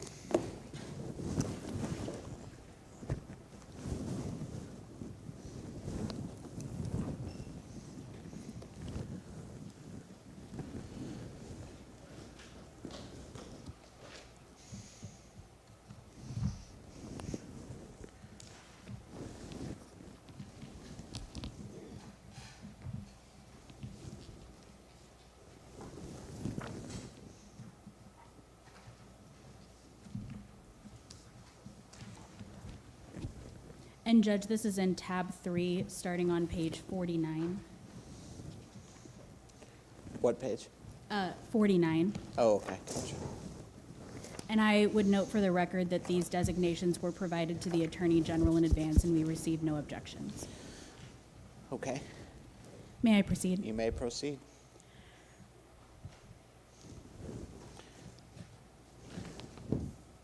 Could you state your name for the record, please? Curtis Stewart? And are you currently in prison? Yes. Okay. In fact, before you were convicted and sent to prison, were you in the city workhouse? Yes. And that was awaiting trial in your case? Yes. How old were you when you caught your murder case? 15. Okay. So could you describe what part of the jail you were incarcerated in? I was in dorm 10 of the city workhouse. So you were in there with other youthful men accused of crimes in the city? Yes. Were you in there with a man named DeMorris Stepp? Yes. And about what time frame would it have been that you were in the workhouse with him in the same? From around like 90 to 91, but it was like in 91. Okay. And do you recall overhearing any conversations that he had about testifying against Christopher Dunn? Yes, sir. What do you recall about that? That he was talking over the phone at the time, and he said he didn't really know who killed the guy, Rico. And then a short period later, he said, I don't really give a fuck, no way. You know, I'm getting a deal out of it. Okay. And did you know Mr. Stepp or Mr. Dunn from the streets before you were in jail? Yeah. And how did you know them? Just by hanging around the neighborhood. Okay. And you were of similar age to these other men? Yeah, me and DeMorris Stepp is the same age. So did you hear him say anything else about his testimony against Mr. Dunn? No, not in particular, other than the conversation that he had over the phone. But right afterwards, him and another guy ended up having a fight over it because of what he said over the phone. Do you remember who this other man was? His name was Anthony Green. Okay, and did you witness this fight? Yes, we was all in the juvenile dorm together. And what precipitated that? Because he said that after the conversation over the phone, a lot of other guys was approaching Stepp about the conversation. And then it got the Sandman all, we got beef, meaning that, you know, him and Mr. Dunn had problems, was on the street. And he was saying that it ain't not rules when you got beef and stuff like that. So, you know, him and the other guy to fighting on account of that. You might have to explain what in layman's terms, what did you take that to mean what Mr. Stepp said? As far as what? What about the beef? Yeah. About the beef, yeah. that they had problems on the street. Okay. And did he say anything else about why he was going to agree to testify against Mr. Dunn? No, he just said that he was getting a deal out of it, so he didn't care. And because of this incident, this fight, was Mr. Stepp transferred out of the dorm? Yes, both of them got locked up. They went to the hole, and then he didn't come back to the dorm. Who did you tell before that? You said a fight broke out about it. So how did everyone find out that Mr. Stepp had been making these comments? Because all of us overheard him from the phone. We was in a small dorm in the city workhouse. They have small dorms with just 10 bunks in there. So, the phone is just right out in the open. And so that's how the fight broke out, because they also overheard the conversation as well. So he just said that loudly enough for everyone to overhear? Well, it's, like I said, we just in a dorm right there. The phone's just right there, and the TV is right next to the phone.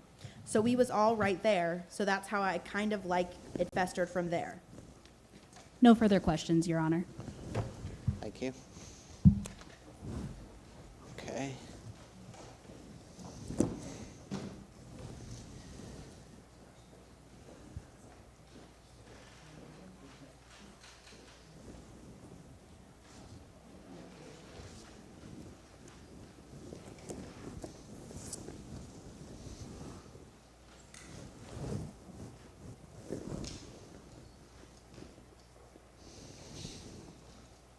Just so I know, Miss Moore, Miss Husan, we're doing another witness now.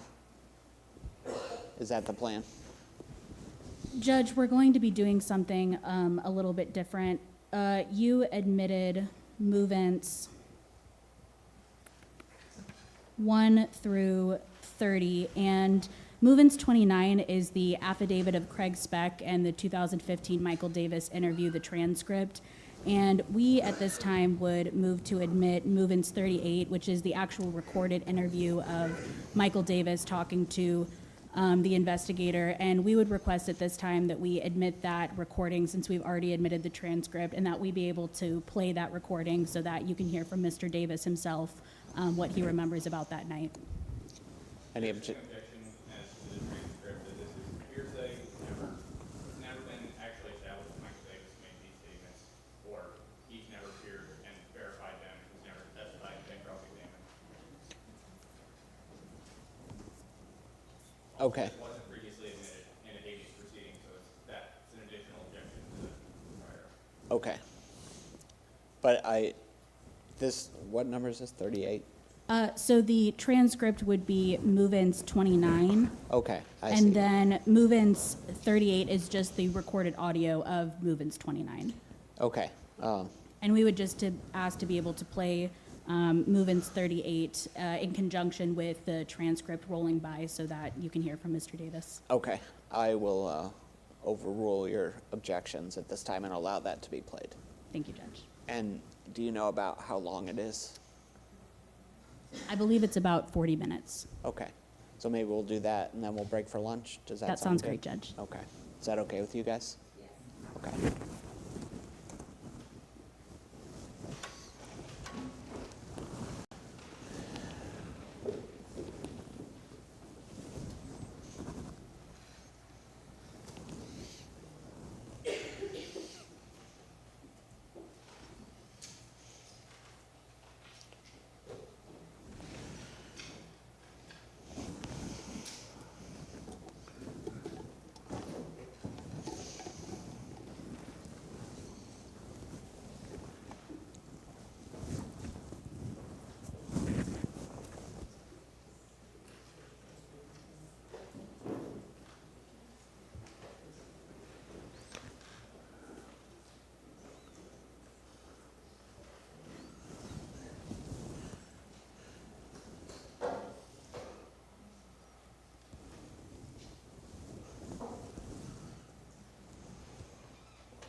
I'm a few minutes early, and we have tried to get the heat turned down out here, but I don't know if it's going to work out.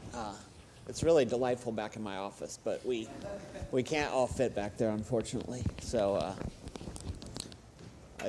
are we ready to proceed again? Okay. I'll let you call your next witness or whatever you're doing next.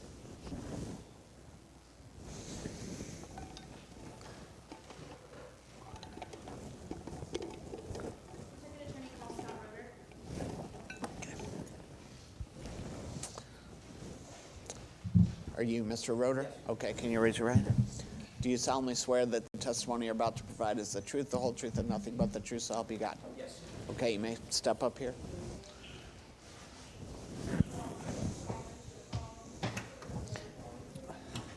Just as previous witnesses, speak loudly into the microphone and let them finish the whole question before answering, and if there's an objection, let me rule on it before answering. Okay? Yes, Your Honor. You may proceed. Good afternoon, Mr. Roeder. Good afternoon. Please introduce yourself to the judge. Scott Roeder. What is your occupation? I'm a crime scene reconstruction specialist. Where do you work? I own a company called Evidence Room. And what does the evidence room do? We create forensic animations, provide crime and shooting scene reconstruction services, expert testimony for criminal and civil cases.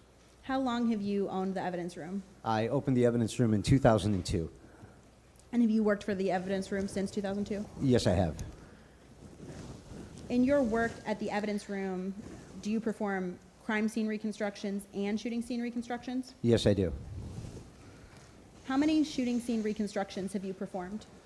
Several hundred since I started my company in 2002, and several dozens prior to that in my prior employment. Where did you work prior to the evidence room? I had two jobs prior to opening my company that did similar types of services. One company was called the Litigation Visuals, and the other company was called the Visual Evidence Company. And when did you work at Litigation Visuals? From 1999 to 2001. Did you perform crime scene reconstructions at the Litigation Visuals? Yes. When did you work at the Visual Evidence Company? I started there in, I believe, 1994, 95, and I worked there until I left for the Litigation Visual Company. Did you perform crime scene reconstructions at the Visual Evidence Company? I did. It was more in an earlier capacity where I was more of a specialist in the field of demonstrative evidence at that time. However, we did for our clients, the City of Cleveland Police Department, several reconstructions of shooting scenes for the police department. Generally, what is your methodology for performing a crime scene reconstruction? Well, typically when we get hired to consult on a case, we want to have a bit of a mission statement of what we are intended to do. Whether it's a crime scene reconstruction, a shooting scene reconstruction, whether we're going to be providing a forensic animation, and then once we have a goal in mind of what our product is going to be for the consultation, we do a full review of the materials that are provided by the client. In this case, I think it was a $1,300 document discovery that we received. And after we do that review, we typically build a 3D model of the environment where the incident took place. After we build that 3D model, we go about adding in the evidence, physical and forensic evidence, bullet casings, blood spatter, positioning of bodies, so on and so forth, whatever is documented in the scene. After that, it's important to add in the human characters and track their movement from starting to ending position. From there, we'll add lighting, sound, and motion, and then set it to render. Can you briefly explain what's the difference between a crime scene reconstruction and a shooting scene reconstruction? Sure. A crime scene reconstruction is more of a general overview of any kind of a crime. It could be an edged weapon crime. It could be a burglary. It could be a death by vehicle, or even a punch, whatever the case may be. A shooting scene is a type of crime scene that falls under the general category of crime scene reconstruction. Do you use a software in creating crime scene reconstructions? Yes, we use industry standard software, 3D software called Maya. We also use 3D Studio Max, and then we use a supplementary software package called After Effects that gives us the ability to add lighting, textures, and realistic movement. In what kinds of cases have you done crime scene reconstructions? Several hundreds of cases we've done crime scene reconstruction, from homicide, shooting, edged weapons. Shooting scenes are one of the more frequent crime scenes that we do. But any kind of a crime that results in litigation that we get retained on, there's been quite a few different types of crime scenes, but typically it'll be a shooting scene that we'll do probably 80% of the time. Have you ever worked with law enforcement? Yes, I have, many times. In what capacity? As a consultant and as an expert. Have you participated in law enforcement crime scene investigations? Yes, I have. In what capacity? As a consultant and as an expert. Can you name a few of the law enforcement agencies you've worked with? Sure. The Cleveland Police Department, the Chicago Police Department, the Los Angeles County Sheriff's Department, Orlando Police Department, worked with NYPD, Columbus, Cincinnati, so on and so forth. Quite a few. Have you visited crime scenes? Yes, I have. Can you briefly explain what the difference between a hot crime scene and a cold crime scene is? Sure. A cold crime scene, well, I'll go with the hot crime scene first. The hot crime scene is typically a scene where there's still live evidence in the scene that is being documented, recorded, and has not been secured and released. A cold crime scene would be any kind of a crime scene that has already been released from active investigation. Have you been to hot crime scenes? Yes, I have. Have you been to cold crime scenes? Yes. Do you know what kind of crime scene the scene in this case would be categorized as? This would definitely be a cold crime scene. Do you have any degrees or certifications in your field? Yes, I have several dozens. I think last count was, I think it might be 600 credited hours of training from accredited institutes like the Public Agency Training Council, the International Homicide Investigators Association, the American Crime Scene Reconstruction Association, and the University of New Haven School of Forensic Science in New Haven, Connecticut. Do you have any education specifically in blood spatter or bloodstain patterns? I do. I received blood spatter training from the Long Beach Police Department, and I've also received it from Dr. Tracy Corey through the Public Agency Training Council. Are you on any committees or boards for any professional organizations? Actually, yes. Just this year, I've been appointed to the Ethics Board for the Crime Scene Reconstruction Association of America. What do you do as a member of the Ethics Board? We review complaints against other members for violations of ethics and any kind of violation of our code of conduct. Can you briefly tell the judge about any awards or accolades you have received in your field? Sure. I think the one I'm most proud of is I received an award from the University of New Haven School of Forensic Science from Dr. Henry Lee for significant contributions to the field of forensic science for my work in as a forensic animation expert. What is the rate that you charge for your reconstruction services? For everything that we do, we charge $500 per hour and $600 per hour for deposition and testimony. Have you ever been certified as an expert before? Yes, several times. In what topics have you been certified? Crime scene reconstruction, shooting scene reconstruction, evidence collection, forensic photography, forensic animation, and video analysis. Have you testified in a courtroom before? Yes, I have. How many times? In front of a jury, I think 24, maybe 25 times now, but you could tack on another 20 for motion in limines and Daubert hearings and that kind of a thing.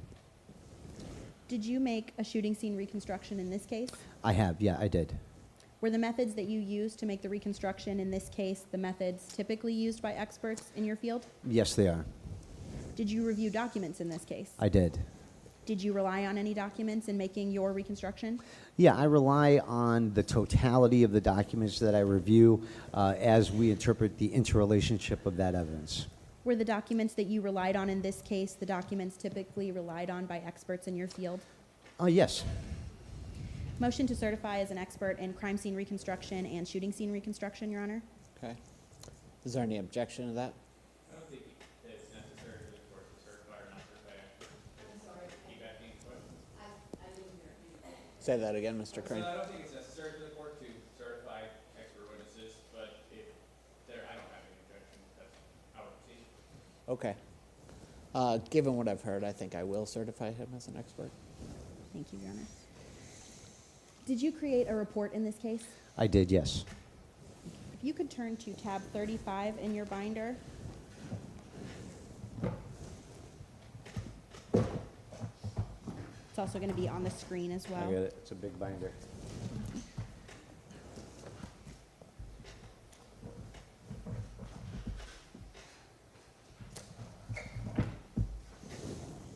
I've got it.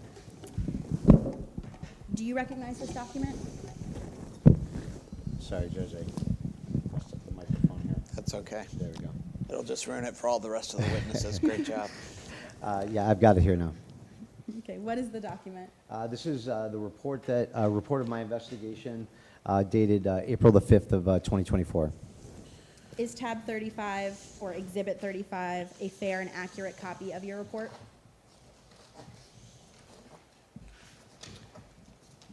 Yes, it is. Move to admit exhibit 35, Your Honor. It will be admitted. Okay, now on the screen, I'm going to show you exhibit 34.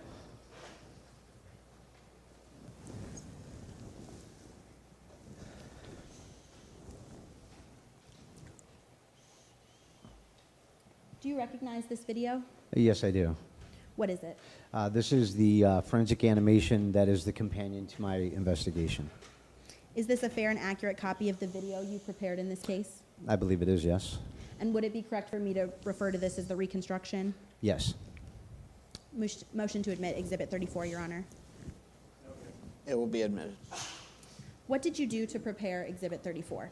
Well, this is a forensic animation, so after we conducted our report of investigation and reviewed the materials, put together the 3D model, added the physical and forensic evidence as documented in the file, reviewed all witness statements that were available.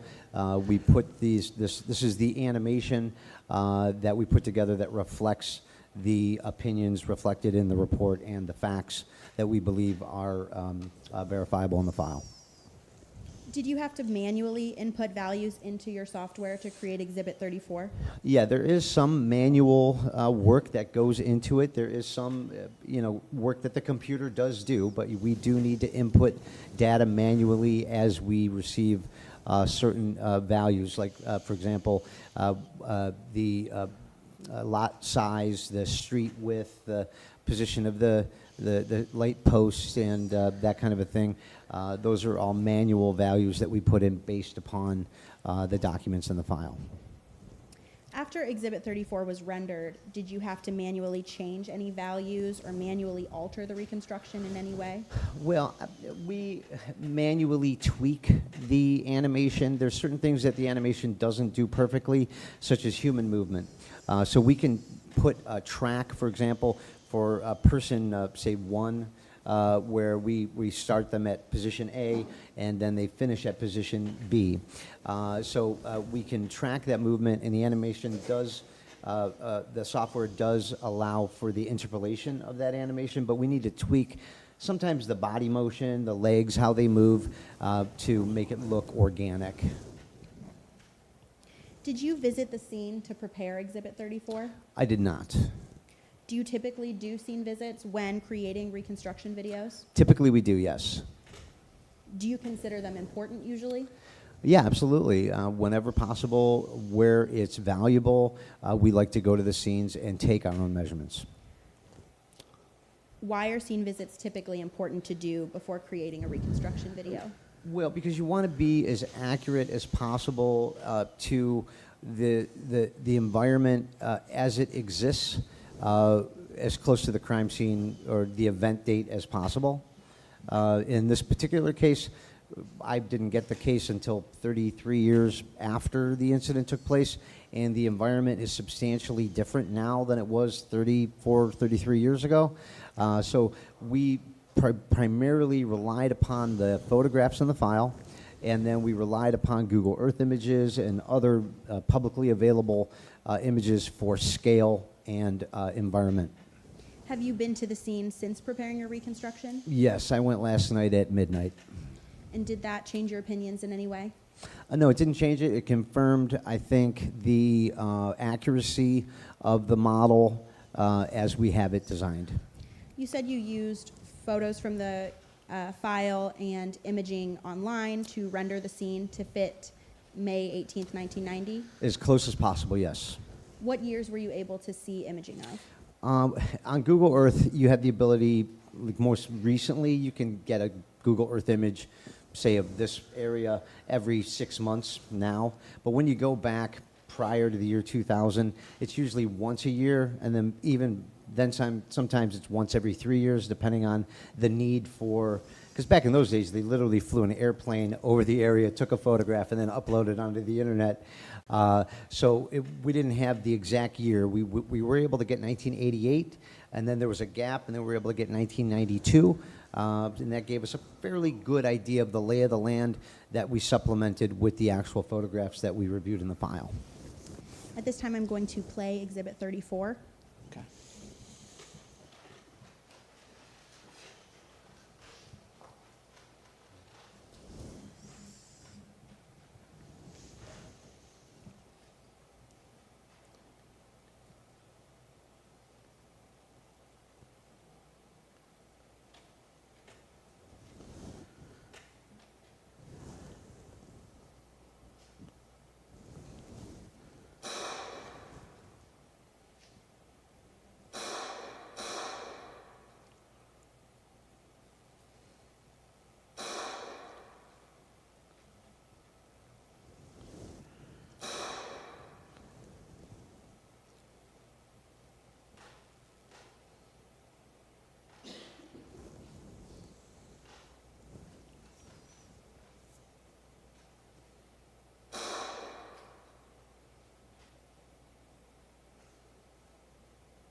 Seems to be a little bit of a lag time in the playback of that video. It's stalling a little bit on the playback, Your Honor. Gotcha.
The sections that are playing here on the video, can you explain why they're here?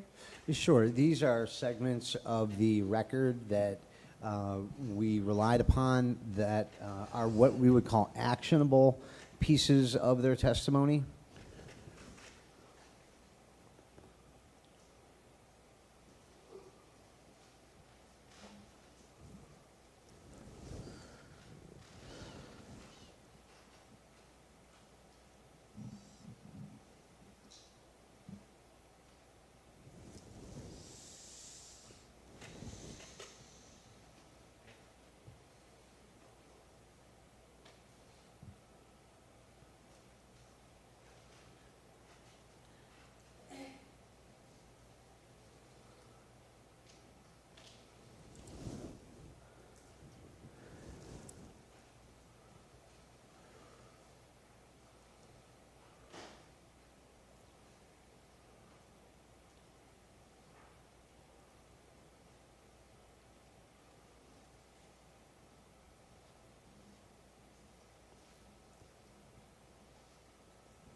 Is everything after that point in the video references to the transcripts and where you found evidence? That's right, yeah. The family of Mr. Dunn had indicated what they were doing that evening, watching the TV show Hunter, Saturday night at 11 o'clock, and that's what I was demonstrating in that last video. We can pause right here. I'm now going to show you timestamp on Exhibit 34 at 48 seconds.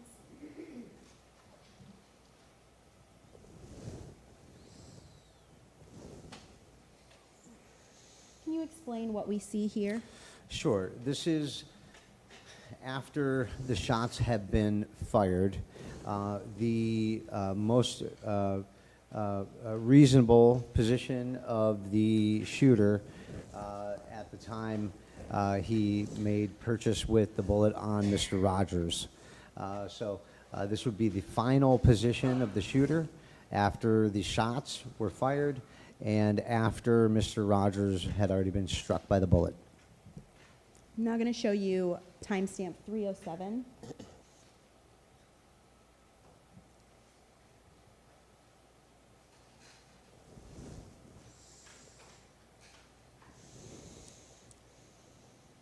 Can you explain what we see here? Sure. This is a view from the east of the property, looking at the three kids that are on the porch. This would be after the first shot was fired, and I do believe that the first shot did go through that downspout on the gutter that comes along the railing, because that's the most severe angle coming from the neighbor's property, which would also give the shooter the most position of cover for doing some type of a shooting without wanting to be detected, you know, prior to discharging his weapon. And so that's what this view is, and it also demonstrates after the shots fired, if the kids turned and looked, what their view would have been. What did you use to determine the bullet trajectory in this video? Well, the bullet trajectory, there's two bullet trajectories in this video that we have verifiable data for. And the first bullet that we can verify its position and also the position of the shooter is the bullet that goes through the downspout of that gutter. And we know that is a fact because the entrance defect on the west side of the gutter is a perfect circle. And the exit on the east side of that gutter is more of a cylindrical.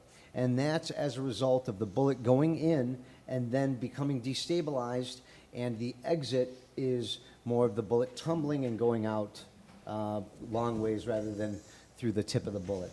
And we know that that happened, and we know where the shooter was when that shot was fired. The second bullet trajectory that we know of is the bullet that struck Mr. Rogers in the back of the head. And we know that because of the autopsy report, and the appearance of the wound on the back of his head is very symmetrical, so that we also know that that bullet did not strike anything prior to hitting his head. Can we pull Exhibit 34 down? Thank you. Are the bullet trajectories depicted in Exhibit 34 the only possible course that each bullet could have taken? For the bullets that we have verifiable data for, I'm going to call bullet number 1 the one that goes through the downspout on the gutter. I don't believe that there's any alternative scenario that could make that shot happen along the trajectory line. Okay?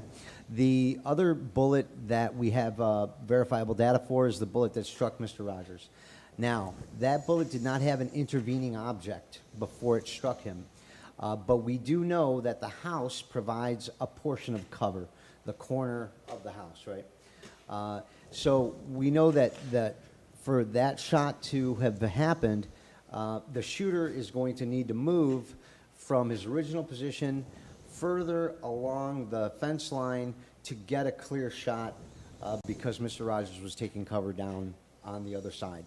So I think there's a couple of, I mean, I'm not sure exactly how his body would have positioned, but that bullet track, I believe, is accurate. There is evidence by other testimony, it varies a bit, about the number of shots that were fired. It could have, some people say 3, some people heard 5, but that's not uncommon. When people are witnesses to shootings, they get it wrong all the time. It could have been as few as 2. It could have been as many as 5 or 6. But we know the verifiable for the 2. The ones that did not hit anybody or were not documented to have been recovered, we don't know what happened for those because we have no data to string those up. How would it affect your opinion if there were only 2 shots? Not at all. What about 3? Not at all. 4? None. You depicted 5 in your video? I believe we depicted 5 shots being discharged, yes. How would it have changed your opinion if you depicted 6? None at all, because we have 2 shots that are verifiable, and those are really the only shots that matter. The other shots that could have been fired, up to maybe 6, are just ear witness evidence, and there's no other evidence to corroborate those.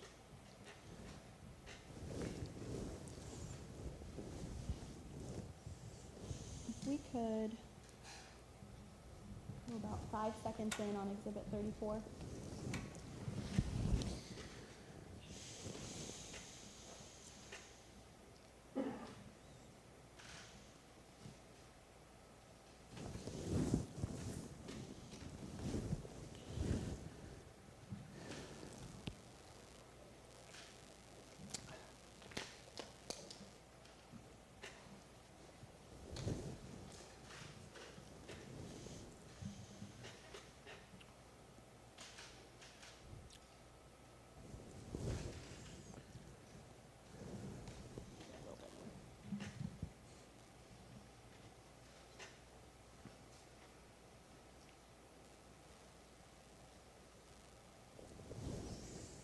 Can we pause here? How do you know how many people are walking west as you depicted here? Well, we have statements from Eugene Wilson that he was walking with Marvin Tolliver at the time, and based on what I heard earlier today, it reaffirms the record that I relied upon and what we've demonstrated there. How do you know which order DeMorris Stepp, Michael Davis, and Rico Rogers were sitting on the porch? You don't. I think the important part of the actionable testimony that is relevant to the reconstruction is that all 3 of them were on the stoop or on the steps, depending on what terminology you want to use, and that the testimony reflects further that none of them were looking in the direction of the shooter at the time the first shot was fired. And I think that was corroborated today by Mr. Wilson's testimony as well. And then after the first shot was fired, I believe there's testimony saying that they looked back, or that Michael Davis looked back, or that DeMorris Stepp looked back. But after that particular time, they would have immediately turned and ran away from the bullet, which is what the evidence also shows. So the turning and running and the looking does not change if the boys are positioned with Rico Rogers in the middle? It's absolutely irrelevant, the position that they are in on the steps to the reconstruction. It has no bearing on the reconstruction whatsoever. But we needed to give them a starting point, and that was the starting point that we chose, that we felt was accurate to the record. Generally, is there a type of evidence that you prefer to rely on in forming reconstruction videos? Oh yeah, it'd be great if we had it all on video every single time. That would make my job a lot easier. But unfortunately, that's not always the case. But we do have to rely upon the documented physical and forensic evidence as it's documented in the file. Typically, a good crime scene investigator or a crime scene technician or a crime scene photographer will take hundreds and hundreds of photographs for a crime scene, establishing shots, intermediate shots, shots with scale, right? Those are the kind of pieces of evidence that we teach. That's what we really want them to get when they're out there on the field. But we don't always get that. But you have to work with what you have and come to a reasonable scientific probability based on the information you have. What physical evidence did you use to create Exhibit 34? Well, we have documented evidence, like I said, of the bullet defect entrance and exit on the downspout of the gutter along the railing. We also have evidence of where Mr. Rogers was documented for his, I call it final resting position in the video, but that's not 100% accurate. That's his final documented resting position. He was in a position just prior to that, but then I think he was moved for first aid and so on and so forth, but his actual final resting position would have been where the blood was pooling in the grass. But his first documented final resting position would be as we have it documented there. What other kinds of evidence besides physical evidence did you use to form Exhibit 34? Well, we have witness statements from Mr. Davis, Mr. Stepp, Mr. Wilson, and Mr. Tolliver. In this case, did you have to primarily rely on witness statements in making Exhibit 34? I wouldn't say primarily, but we wanted to put those statements to a test and to see what the reasonableness of what you can and cannot see, what you could or could not do based on the limitations of the environment and the evidence that we do have. In your experience, are witness statements typically relied on by experts in your field when creating reconstruction videos? Well, relied on, I'm not sure if I like that word. I would say we have to use them. We have to utilize the witness statements and put the witness statements to a test of the interrelationship of the evidence. And then it's up to the trier of fact as to the value of that statement based on the totality of the circumstances. I'm now going to show you what has been marked as Exhibit 10. You can flip to tab 10 in your binder. Exhibit 10 has been previously admitted.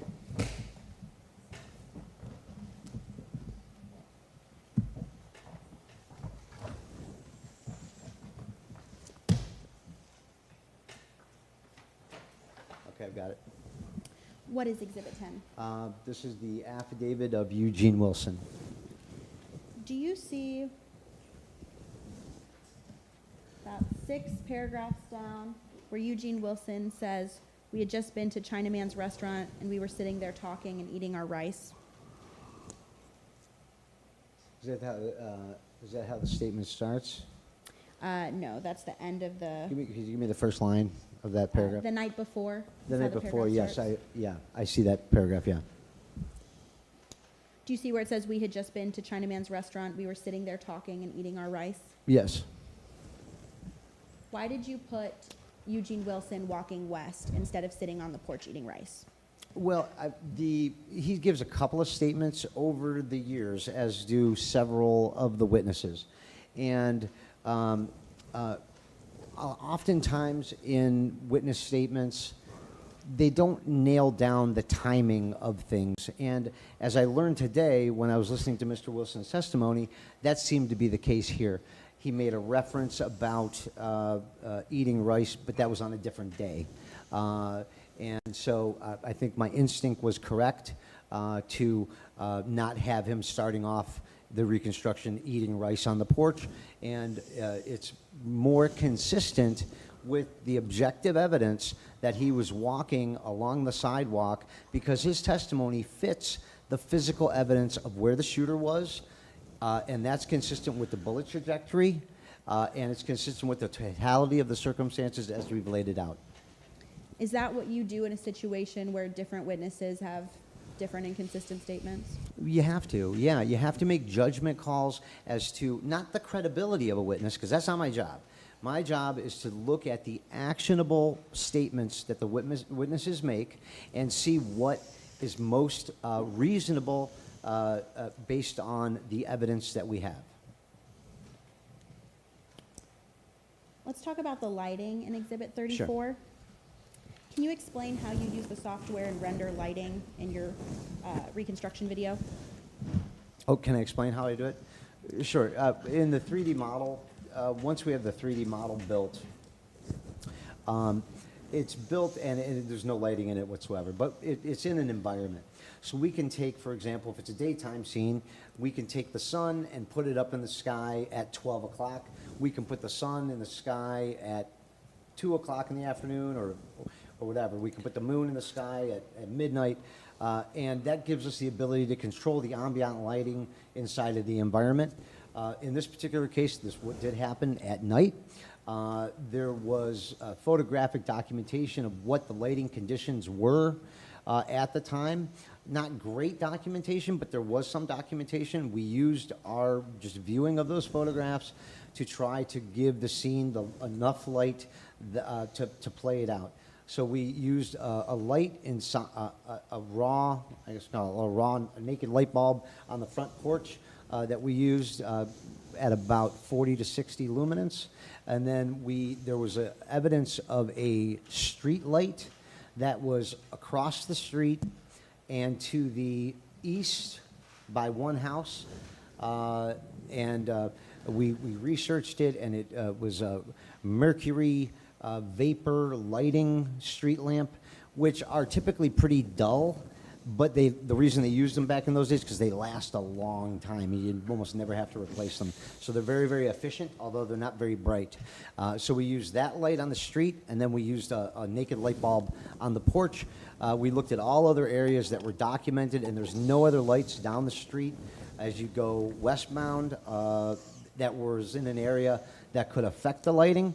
And the neighbor house had no lights on it whatsoever. And I actually just learned today that that was an abandoned house, but there was no lights there that we could see whatsoever.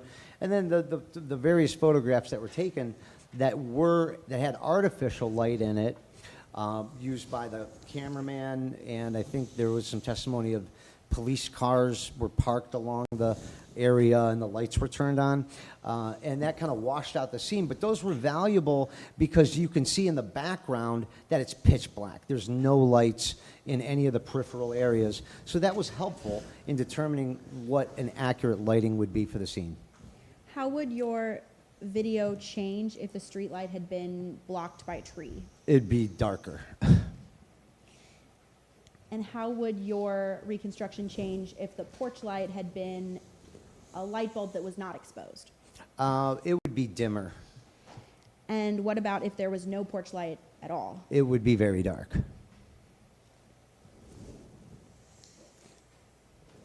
I'm now going to show you what has been marked as Exhibit 40. Okay. These are also tab 40 in your Okay. binder. Do you want me to turn to it as well? Sure. Okay.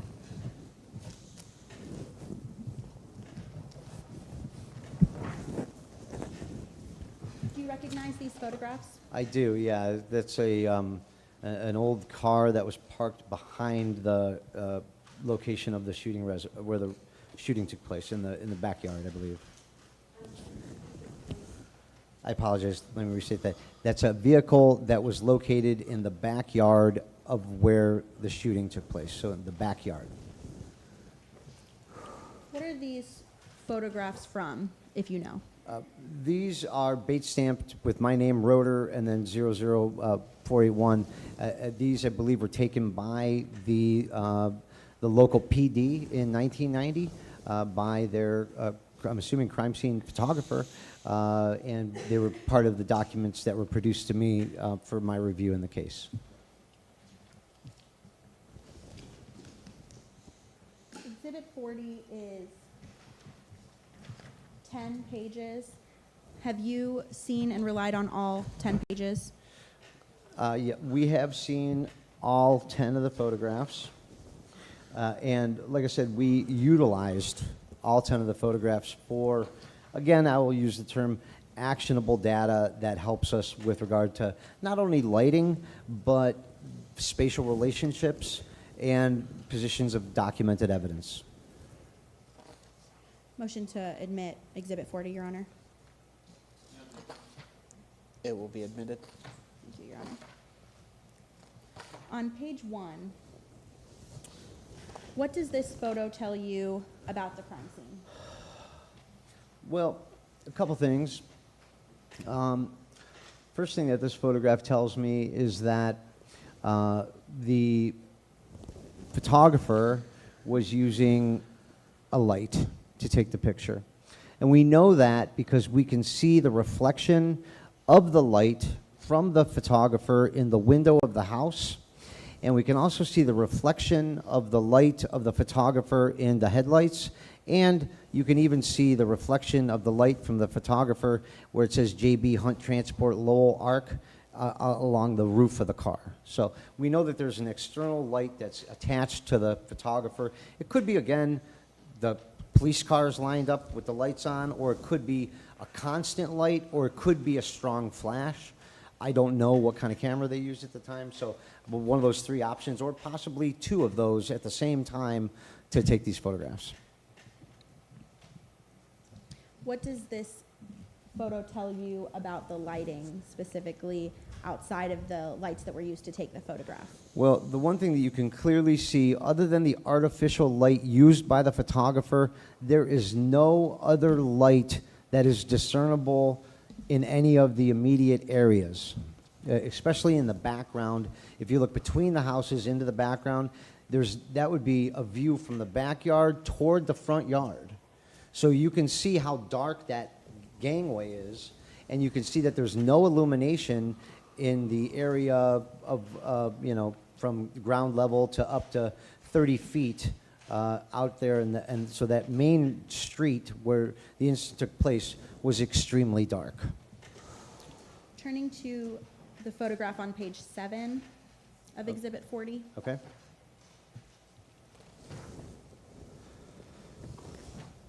What does this photo tell you about the crime scene?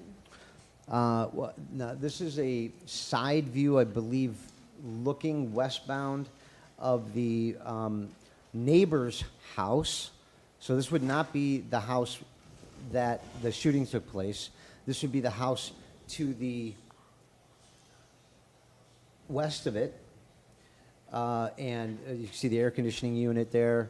And we can, and the trim there, the green trim, and then the air conditioning unit is consistent with what we see on the front of that house as well, so we know it's that house. And then so you can see in the back there, in the distance in the background, there's another house that is probably the street that goes north and south. And it might be the back of that house probably. And there's no lights there whatsoever. In the backyard, or even on that house on the street that it's connected to. So it just shows a very, very dark area. Yeah. When you say that this is the house west of where the shooting occurred, are you referencing 5609 Labadie as in your report on page 3? Yes, and it would also be, if you look at rotor 000484, that shows you the front of the house with the green trim. And it also shows you the air conditioning unit with the prop on the front of the house. And so we were able to discern, based on the trim of the house and based on the similarity of the air conditioning units, that that's the back of that house. So turning to Exhibit 40, page 2, the photo you're referencing is 484. That's right. The photo, strike that. The house with the green trim you're referring to is 5609 Labadie, Yes. and the house with the brick facing wall is 5607 Labadie. Yes, that's the shooting scene house. And then turning to page 5 of Exhibit 40.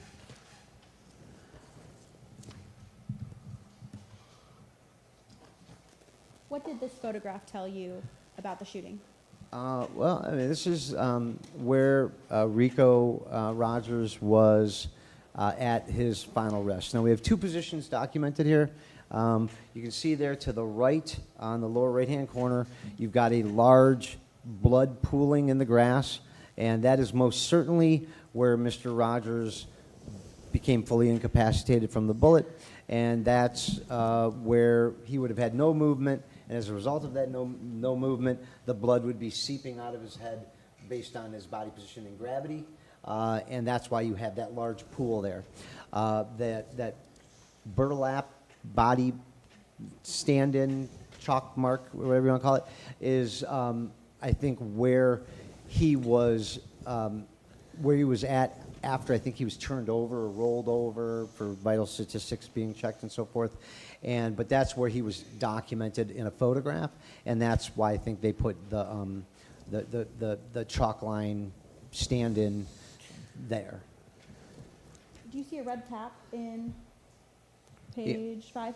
Yeah, there's a red cap just to the north of the burlap body outline. How did that go into your Exhibit 34? Your reconstruction?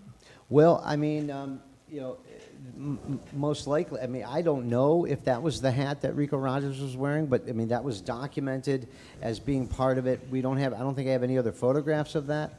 And I do believe in the animation we do show him wearing a red hat. So I made the kind of leap that because that red hat was found very close to where the body was documented, that most likely he was wearing that red hat. And it would make sense if you become incapacitated by a bullet while running northbound and then falling down, that the hat would fall off. Very reasonable. As a former 35-year baseball player, my hat has fallen off many times, and that's about how far it falls off your head when you hit the ground.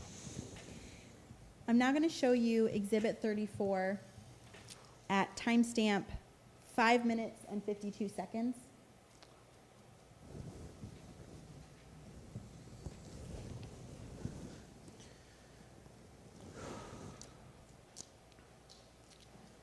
What does this portion of your video show? Well, there was testimony from the family that they were at home from 11 to 12 watching a very popular TV show.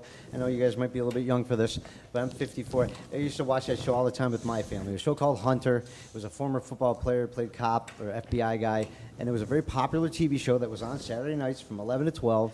I used to watch that show myself with my family, and so when I read that that's what the family had said that they were doing, it was a very reasonable thing for me to say, okay, well, I want to show that this is what a reasonable family is doing on a Saturday night watching a popular TV show. I was probably doing the same thing that day.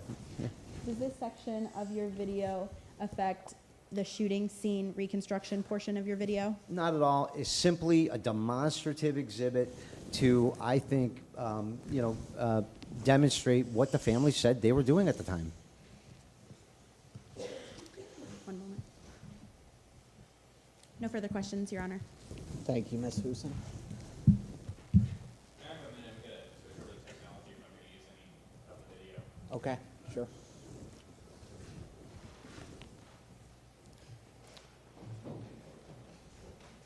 I didn't mean to make a judgment on your age, but I think you might be younger than me. A little bit, not too much. Okay.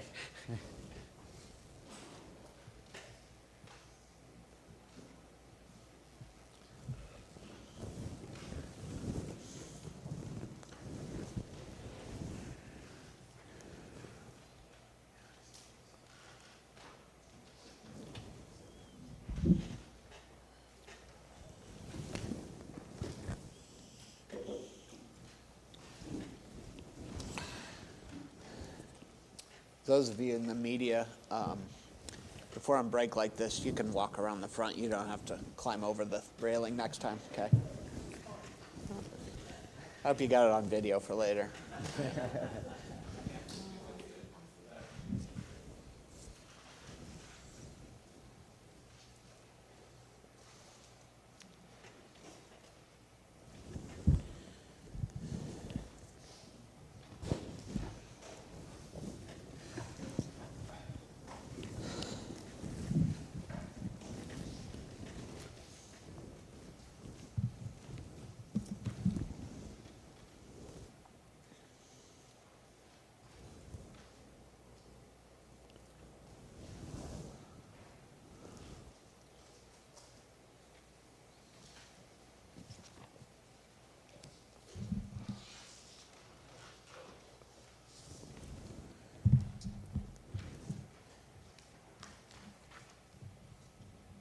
All right, I'm ready to judge whenever you are.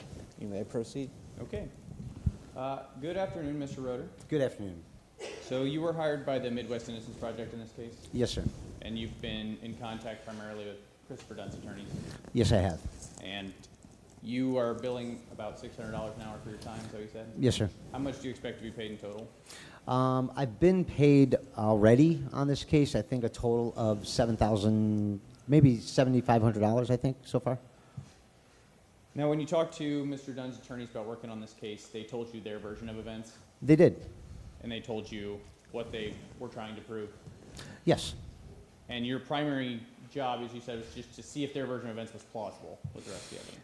Well, my primary job is to do a reconstruction, and as part of that reconstruction, we try to test statements to see if they fit the physical and forensic evidence. And the Innocence Project sent you documents to review. They did. the Innocence Project sent you documents to review, They did. and those documents were base stamped with your name, That's right. and you reviewed all of them I did. and considered them when you were working on your work in this case. Yes, sir. All right. So you talked about the minimal physical evidence that was available. There's, well, is that right? Sorry, for the record. Well, I mean, there is documented physical and forensic evidence in this case, and we reviewed on that. I did make a comment that I felt that the file was a bit slim. And I believe I said that in my deposition with you, and I believe I said something to that effect here today, that I would have liked to see more documented evidence. Yeah. So you have some photographs, and then, is that a yes? Yes. And besides that, there's a known place where a bullet defect is in the gutter, Yes, sir. and there's also the known position of the body, That's right. and the body was known to be hit by a bullet. That's right. But besides those things, there's not much other physical evidence in the file that you reviewed. Well, I mean, there's the blood. I think that's critical to place where Mr. Rogers was located. And then, you know, the scene itself is a piece of evidence, right? So building the scene to scale and accurate is, I think, a piece of evidence in and of itself, right? The scene so- is part of the evidence. So you used Google Maps and Google Earth to take some measurements of the scene, Yes, we did. We used both of those. and publicly available information besides that, like Zillow. Yeah, absolutely. Yeah, very good. And besides Rico Rogers, who is placed there by physical evidence, all the other witnesses in the scene are placed in their spots by witness testimony. Yes. And the witness statements you reviewed were in conflict a lot of the time. There were varying statements that many of the witnesses had, yes. And where the statements conflicted, you had to decide which ones to show in the animation. I had to decide which ones were consistent with the totality of the evidence, and those that I find are reasonable based on the evidence, and that's what I showed in the animation, is what I found reasonable based on the evidence. Thank you, but my question was just you had to decide which ones to show in the animation. I did, yes. Now, first of all, let's talk about the Morris step. Tristan, could you just move forward to where everybody's sitting on the floor?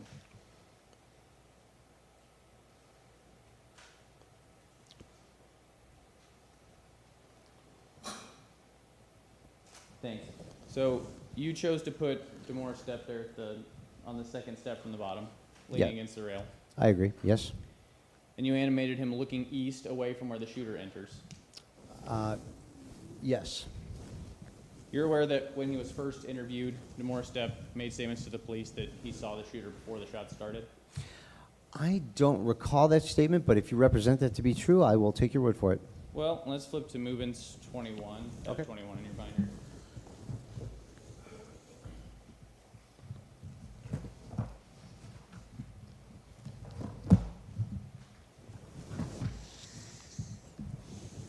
Sorry, it's a small podium here, so I'm fishing around.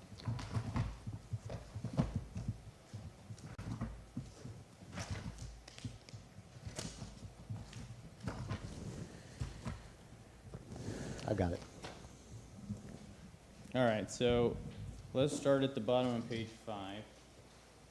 So, Detective Stidham, sorry, you with me on the bottom of page 5? Okay. Yes. Detective Stidham asks, okay, where did you see him at? And Demore Stepp says, around the corner from next door to the people that live pig, inaudible. It was a lot, it's a lot right there. He was hiding around the corner. Detective Stidham says, hiding around the corner? Yes. How do you know it was Christopher Dunn? I looked at his face, but you know how you see somebody and you don't see him, you know. Detective Stidham says, Demore Stepp says, I thought my mind, was playing games, and I looked dead in his face, and I guess he fired. He thought I seen him, so he shot at me first. But after you're shooting or packing a gun, I guess it moved up, Did I read that right?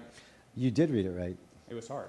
Yeah, it was, yeah. Appreciate that. So, in this statement, Demorest is saying he saw the shooter hiding around a corner before the shooting started. Would you agree? Yeah, but that doesn't make any sense to me. How do you see somebody who's hiding around the corner? Doesn't make sense. I'm just asking. That's what he told the police, isn't that Right.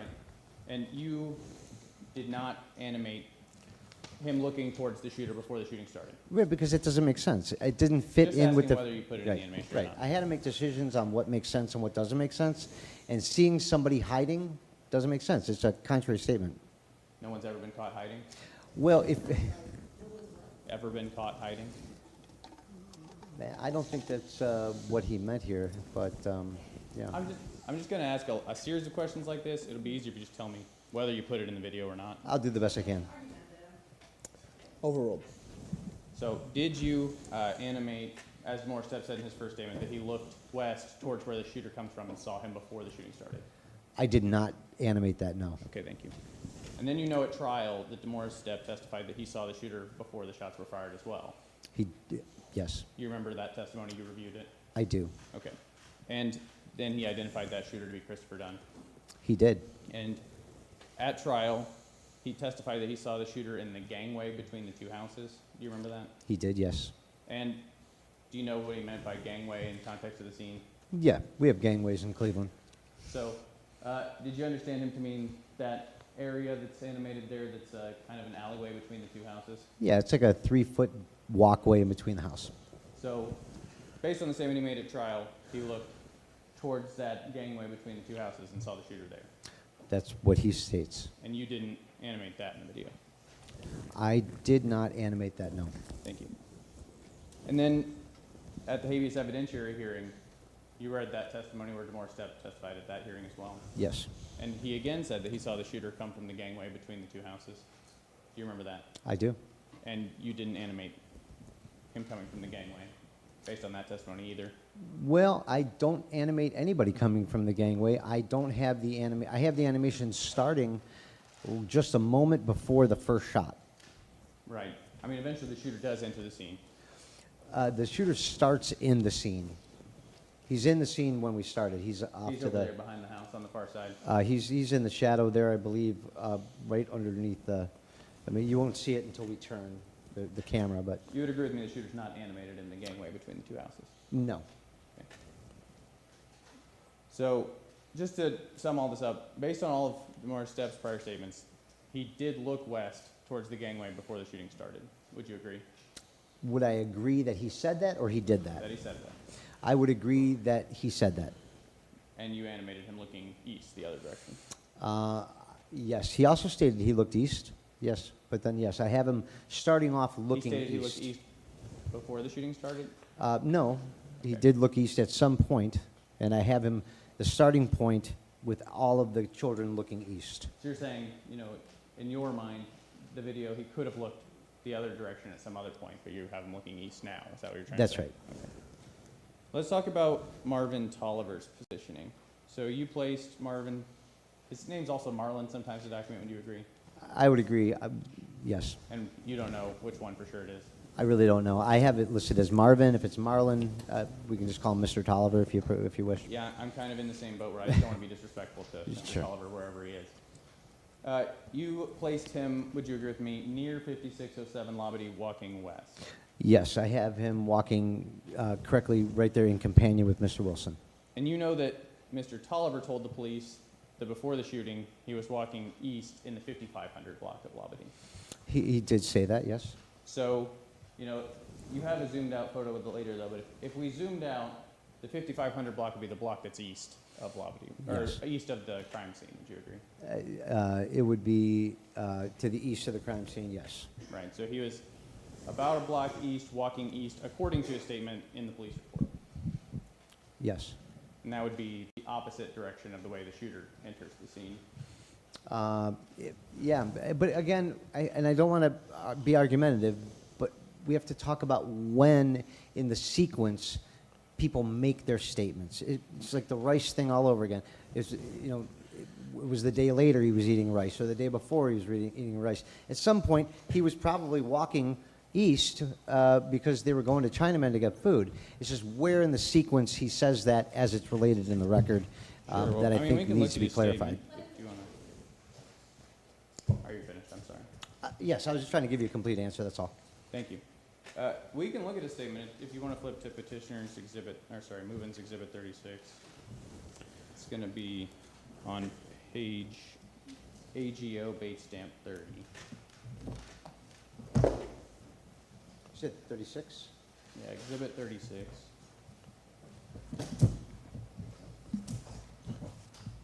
Exhibit 36, page 30, I think he said, right? Yep, page AGO 00030.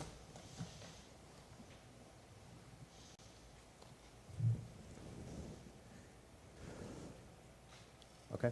All right, so Mr. Tolliver, I'm just going to read a statement and you let me know if I'm reading it correctly. So, Tolliver stated prior to the incident, he, Gino, and Gary D. were walking east on Labadie in the 5500 block when suddenly he heard what sounded like 5 gunshots. At that point, he ran home and observed the victim lying on the front lawn and was advised by DeMorris Stepp that Christopher Dunn, aka Trap, had done the shooting. Did I read that correctly? Yes, you did. All right.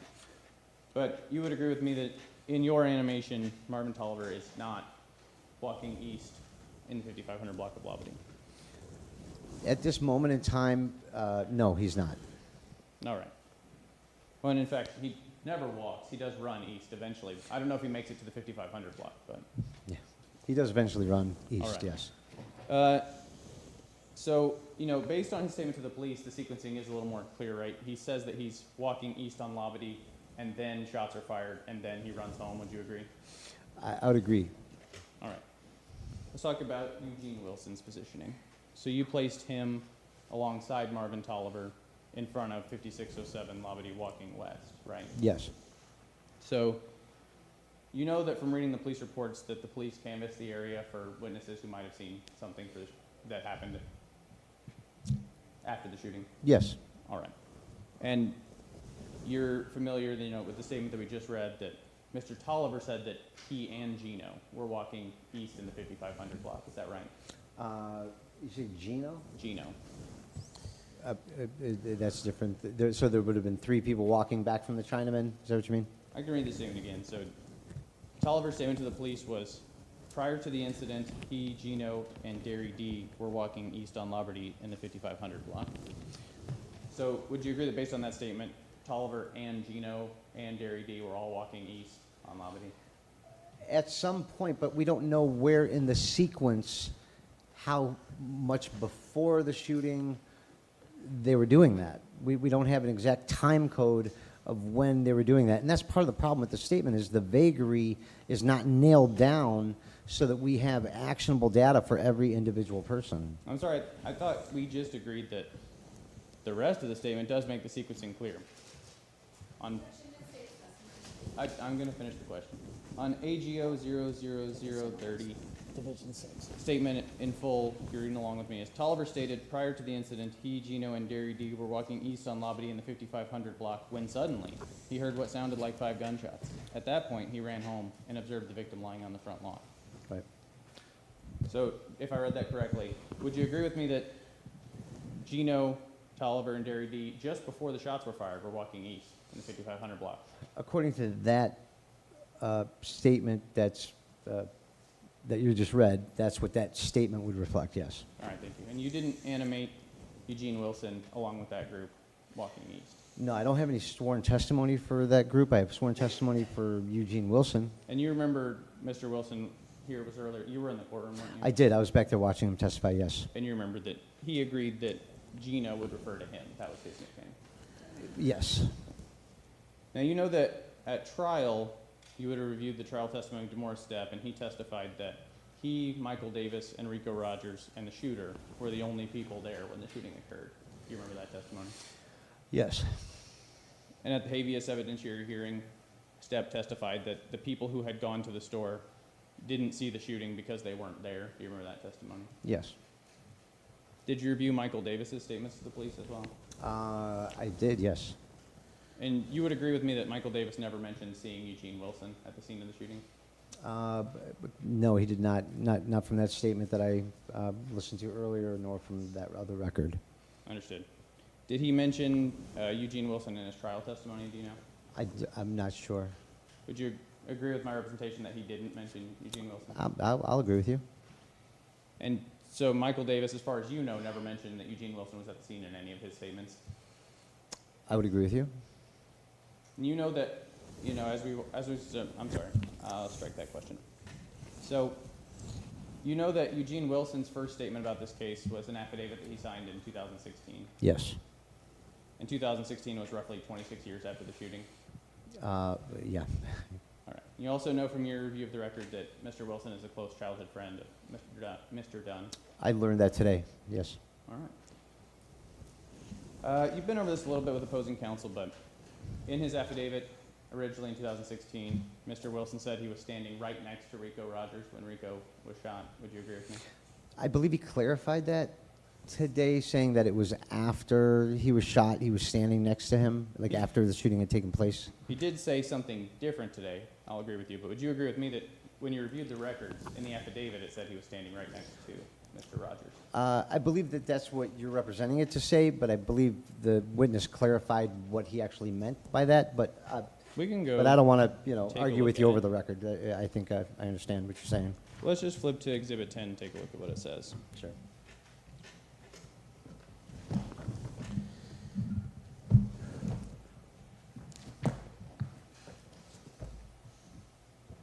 All right, so this statement is on the second page of Exhibit 10. Moving to Exhibit 10. Okay. I've got 10 here with me. All right, so it is the second paragraph from the top on page 2. It says, "I was standing right next to Rico when he was shot." Did I read that right? Yeah, you did read that right. Yes. So, based on just what the affidavit says, that would mean that Mr. Wilson was standing right next to Rico Rogers when he was shot. That's what that would mean if you read. Yeah. Yes. Right. And in the video, clearly you don't animate him next to Mr. Rogers when Mr. Rogers is shot. No, I don't. All right. Do you know of any other statement in which any witness has ever testified that Eugene Wilson was at the scene of the shooting? I don't know. But you animated him there in front of 5607 Labadee?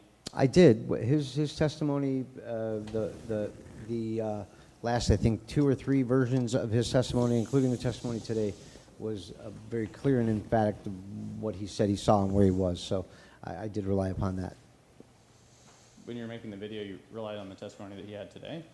No, today confirms the what I put in the video. You did make the video before he testified today, though, right? I did, based on other statements that we've reviewed, yes. All right. Would you agree with me that, sorry, let's transition to talking about the shooter's location in the video. Sure.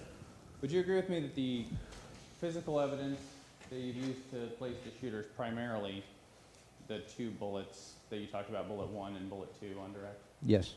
And Tristan, can you move it ahead until we can see the trajectory of the bullet? We can just play it until it gets there. There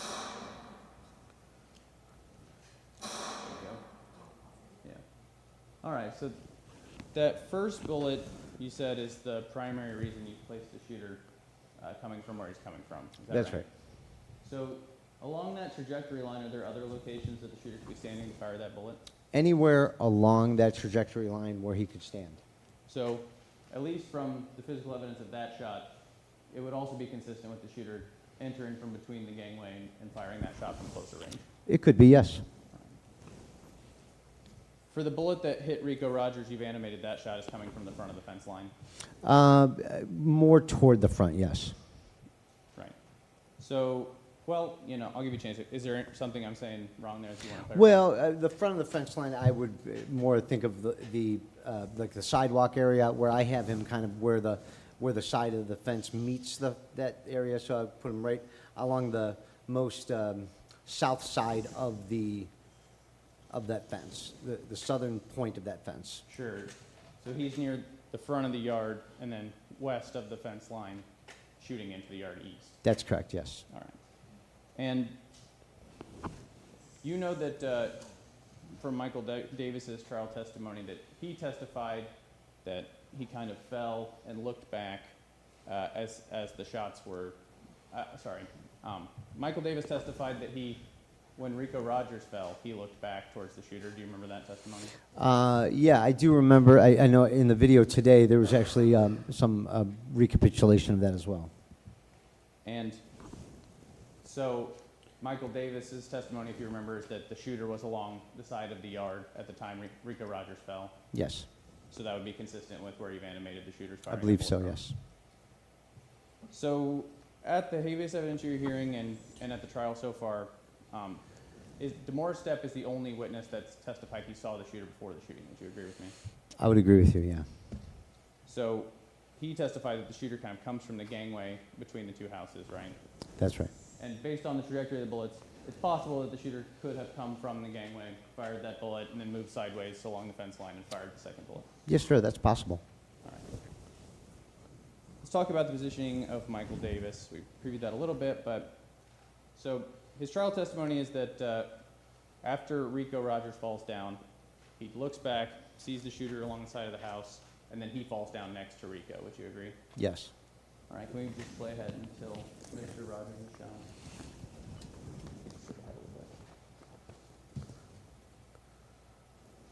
I guess it's hard to see. Yeah, there we go. That's good. Thank you. So, based on his trial testimony, Mr.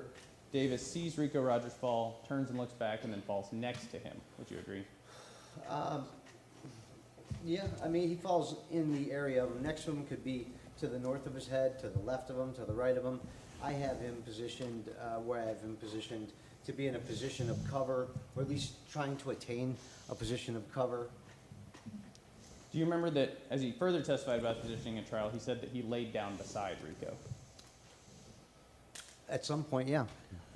So, if based on the word beside, would you interpret that to mean on the side of him as opposed to in front of him? No, again, I'd like to pin down that language a little bit more specifically, but I think that's open to interpretation. Okay, but either way, you don't really animate him next to him. You have him continue running to the back corner of the yard and then laying there. Is that Well, right? I have them all together when the shooting takes place. I have them all depart around the same time, and then we have Mr. Rogers falling where he's documented, and then I have Mr. Davis falling to the north, maybe just a couple of steps in front of Rogers, and then we have Stepp jumping the fence and running eastbound. Okay, but basically what you're saying is from the testimony, you couldn't determine exactly where Michael Davis should be positioned. Yeah, I don't think it's not specific enough to really pin down where everybody was within an inch or a foot of each other. We did the best that we could to work with the actionable part of the testimony. Now, he does say that he looks back as Mr. Rogers falls and sees the shooter along the front yard alongside the fence line. Would you agree? I think he said he saw a figure, or he saw someone. I think he said Christopher Dunn, who he said he saw. Well, not today, he didn't. Michael Davis. Michael. Oh, not on the testimony that was played from a man having a conversation in California. Wasn't it the video that we just saw earlier today? I've never met Mr. Davis. I don't know what he sounds like. Okay. But you did you review that audio taped interview of Michael Davis's statements? Is that what you're saying? No, I did not. I was listening. I was in the back of the courtroom. So you hadn't heard that before today. No, I had not. And even in that statement, he doesn't say where he fell in the yard. Is that No, he doesn't. So he could be south, of Rico Rogers, closer to the street. He could be on the south side of the yard instead of running north towards the back corner. I don't think so. I don't think that's very probable. What evidence are you relying on to Well, go in that way? well, if you're being shot at, you're going to run to a position of cover. The only position of cover here would be to the north of the property, using the house as cover. I would find it very unlikely that somebody would give up the position of cover and run into the open street. But Mr. Davis's testimony was he kind of just fell down next to Rico and played dead. Wouldn't you agree that was basically what you can get from his testimony? Yeah, I think that's what we have reflected here in the animation as well. Don't you think that you're kind of saying that he actually strategically ran for cover behind the north side of the house? Well, I think strategically is a very deliberate word. I think instinctually you're going to run for cover in a position where you can take cover. If somebody's shooting at you, you're not going to run into the open. You're going to run to make sure that there's some kind of an obstacle between you and that shooter. And in my opinion, as an expert, doing this for 25 years and 1,600 cases, this kid is going to run for a position of cover, which is where I put him. Are you an expert in what might happen in various crimes? Can you predict the future of crimes? Well, the past of crimes? I think that's a sarcastic question. Sustain. I'll Sustain. withdraw. So, you don't know exactly what position he's in. Is that fair to say? I have to make reasonable judgments based on my experience, and based on my experience training 25 years, 1,600 cases, the kid is going to run in a position of cover using the house as protection from gunfire and not run into the street where he could expose himself to be shot. That's that's common based sense, on- counselor. Objection. Let him finish. So that's based I on think he's experience, finished. What's your not question? evidence. Sorry. Repeat your question, please. All right. So is that based on your experience, not on any particular evidence in this case? Well, you're asking me a hypothetical question about what somebody would do. The only way I can answer that question is based upon my experience that's very specific of the subject matter we're talking about. To be fair, I didn't ask you a hypothetical question. I asked you what evidence you used to position Michael Davis, and you told me hypothetically that's where he would run. Well, Would you agree with that? no, I don't think I answered the question initially hypothetically. I answered it to a degree of reasonable scientific probability based on my training and experience in working shooting scene cases, and that's where he would have run to the north to get cover from the house and not run into an open street, opening himself up to gunfire. I understand you're telling me that you think that's where he would have run. What I'm asking you is, based on the evidence you reviewed, where did he run? For sure. Objection. Ask and answer. 3 times. Sustain. All right. So let's talk about some people who are not in the crime animation. Would you agree with me that there are other statements that place different witnesses within the group of boys that are on the porch or coming back from the store?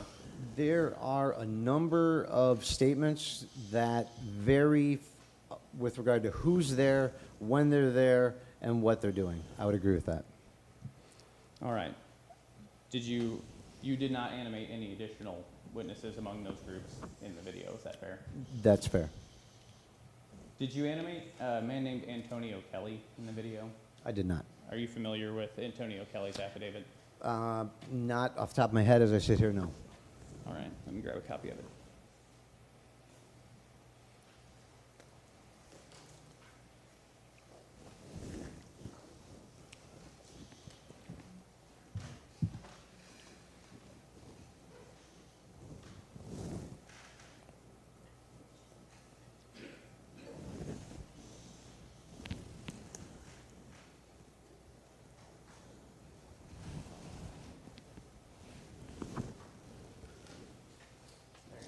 Thank you. Can you put it right there? Right here. Yes, sir. Thank you. Got it.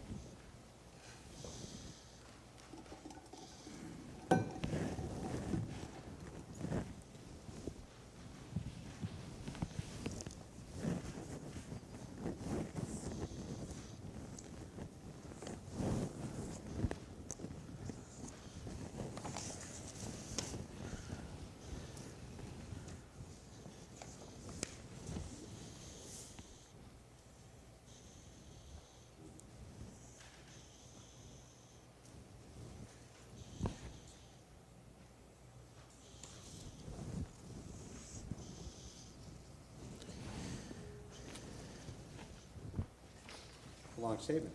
Yeah. Give me a second. No worries.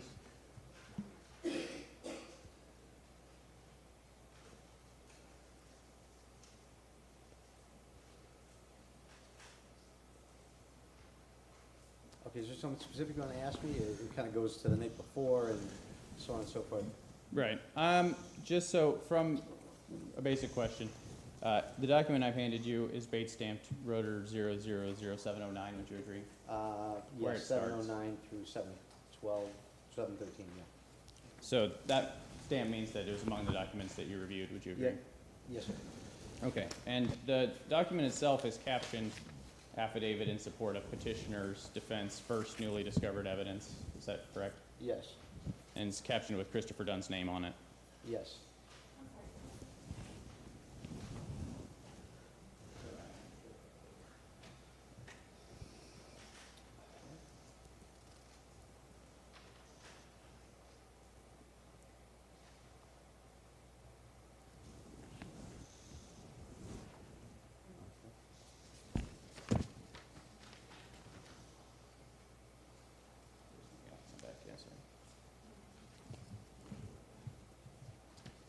All right. So, under the caption, eventually the first paragraph starts, I, Antonio Kelly, being duly actually, and then it says solemnly swear. I hadn't noticed that typo before. Would you agree that that's how it starts there? Yes, that is how it starts. And then on rotor 712, there's a notary page and a signature.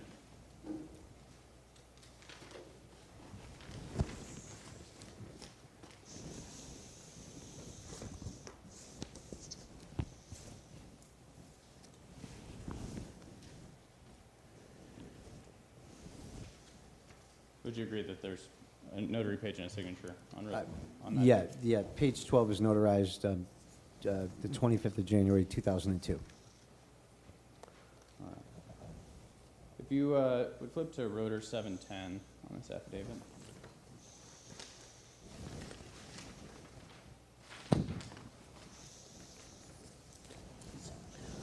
Going to be tough because this is kind of just a wall of text. Yeah, All right. no paragraphs. So,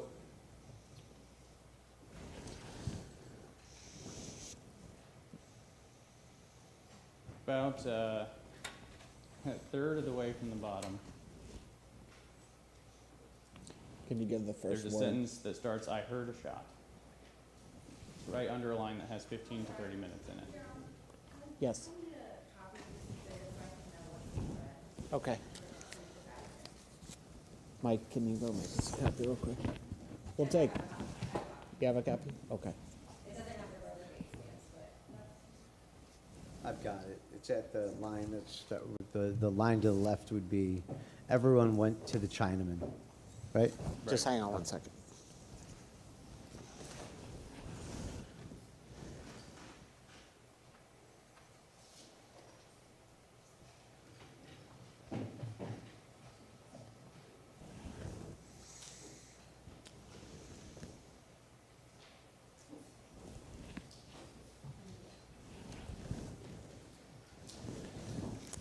Okay, so maybe start again, Mr. Crane, so they can get on the same page. Sounds good. So there's a line about a third of the way from the bottom that starts, everyone went to the, Yes, I see it. yeah, I'm hoping that they find it as well. All right. And then in the middle of that line it says, I heard a shot. We all looked around, but we didn't see anyone at first. We looked over at the yellow house and we didn't see anyone. We looked over at Monique House next door and didn't see anyone. Then from out of nowhere, 4 guys came walking down the street. They came from up Lobbity by our house down to Pig's house. Then my mother called me. I heard her voice, and I saw her standing on our front porch. But then it was too late to get home because these guys start shooting. There was 3 guys shooting, and the 4th guy had something that looked like a shotgun, but he didn't shoot. I read that right? You did read it right. All right. So you would have reviewed this document, is that right? Yes. So are you familiar with Mr. Kelly's version of events where 4 shooters come out of nowhere and start shooting? Yes. And you, fair to say, did not animate 4 shooters coming from up Lobbity and shooting? You're right. And you didn't animate a man with a shotgun? I did not. Now, are you aware that DeMora Stepp's first statement in 2005, where he purports to recant his testimony and affidavit, he also mentions that there were 4 shooters in that statement. Is that right? I believe you're correct, yes. But again, you didn't animate 4 shooters in the video? No. Or Antonio Kelly? No. All right.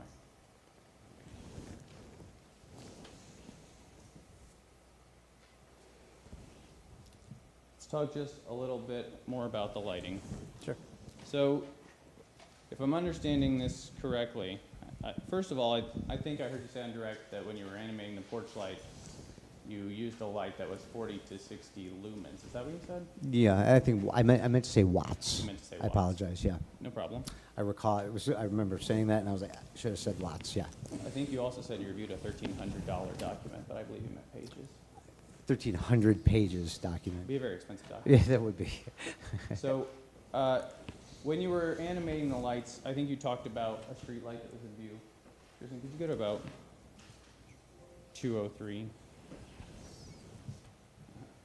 All right.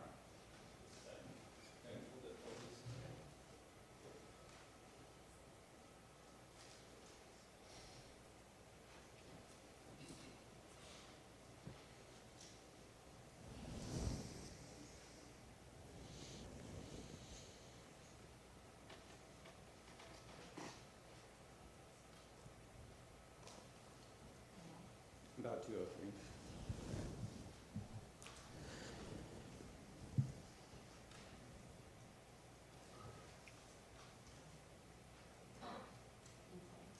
You can pause it there. So you said that you animated the street light one house down. Is that the street light there on the corner that you can see illuminating the corner? That's right. And that's the only street light that you thought would have an effect on the scene, is that right? That's right. All right, and you see that the street light, you know, it's fairly bright. It illuminates almost all of the sidewalk there, and further into the yard it's pretty light as well. Is that right? Yeah. So, do you know, were you aware that there's a street light just across the street from the house where the shooter you have entering the video? To the, I'm asking him if he noticed that. He was the one who reviewed the scene. I think you need to rephrase the question. Do you know if there is? Do you Maybe know if there's a this way. street light that is across the street from the house where you have the shooter entering from, the house next door to the scene?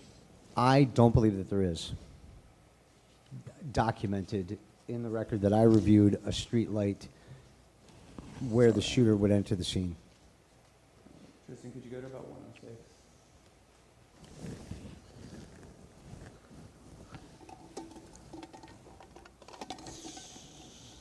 So as it pans here, you see the street light on the corner.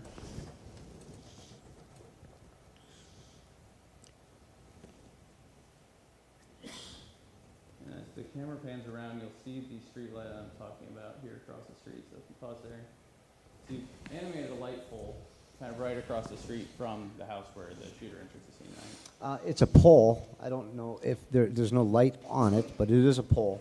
You didn't choose to animate that as brightly as the one on the corner, is that fair? Well, there was no evidence that there was a light there. Right, but whatever you placed on that light pole, you didn't choose it to make it as bright as the, What did I say? It was a light pole? It could just be a pole. Could be a I'm sorry. street sign pole. Could be What pole have you placed across the street there? I placed a pole there. What did you think it was? I don't know what it was. I have evidence that there was a pole, but I don't have any evidence that there was a light pole there. What, did you use Google Maps to look at a street view of the scene? Not Google Maps. I used Google Earth for the years 1988 through 1992. Would you agree with me that Google Earth only takes top-down photos? That it does, but it also takes perspective views once you get into the street view. But at the time, it would be just top-downs because I think back in it would just be top-down aerial photographs back in the 80s and 90s. All right, Tristan, can you go ahead to 330? So as we move to the back in 330 here, you'll see that you did animate the light in some parts of the scene. So look there. So we pause. You can see that the field in front of the house is being affected by a pretty big cone of light. Would you agree? This is the rear of the house, I believe. Well, there's a porch. Front Could you there. play the few seconds before this and a few seconds after so I can get my bearings on what we're looking at?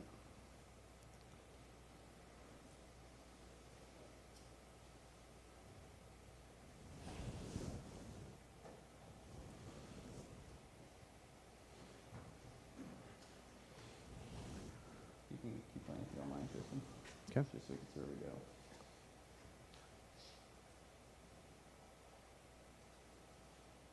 So as it plays from 330 forward, you can see the camera zooming towards the backyard. Would you agree with that? Yes. So before that, at 330 in kind of the still frame, you can see a cone of light illuminating the front yard. Would you agree with that? Yes.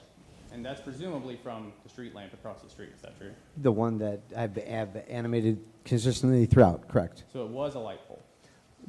It was the one that was animated there originally. This is not a second I light pole. This is not a second light This is the same light pole. Okay, so there's a light in the foreground of the picture, kind of illuminating the front of the yard where the shooting happens. And there's also another light all the way down at the corner, illuminating the corner. Do you agree?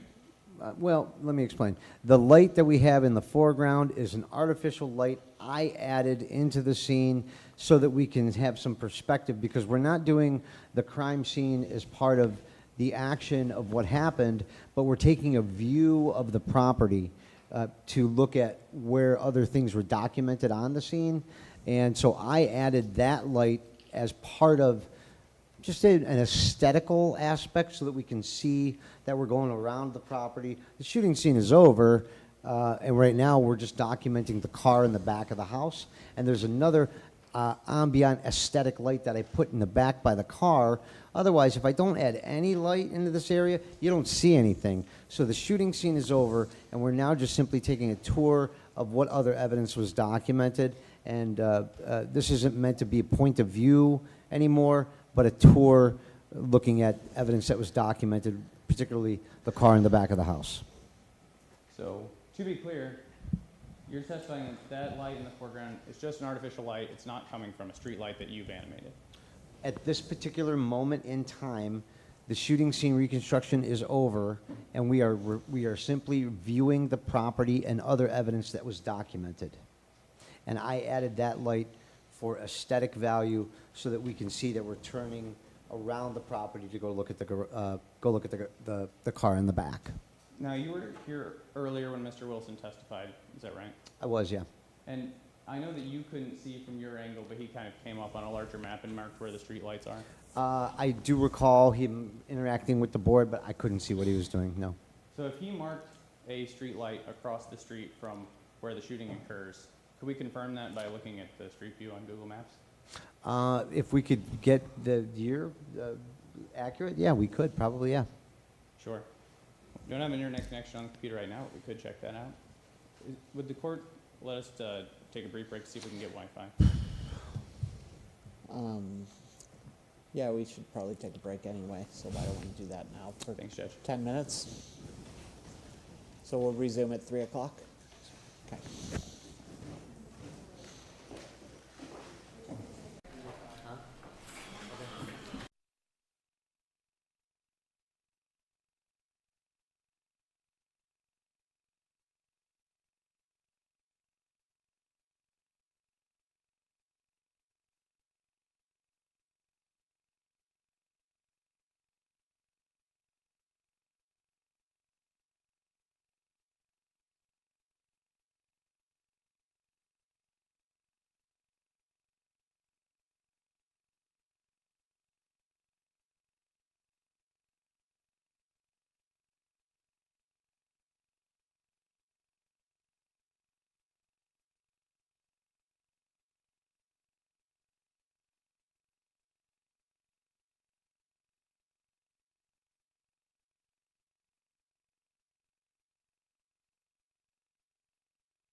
All right, we're back on the record, and you may proceed, Mr. Crane.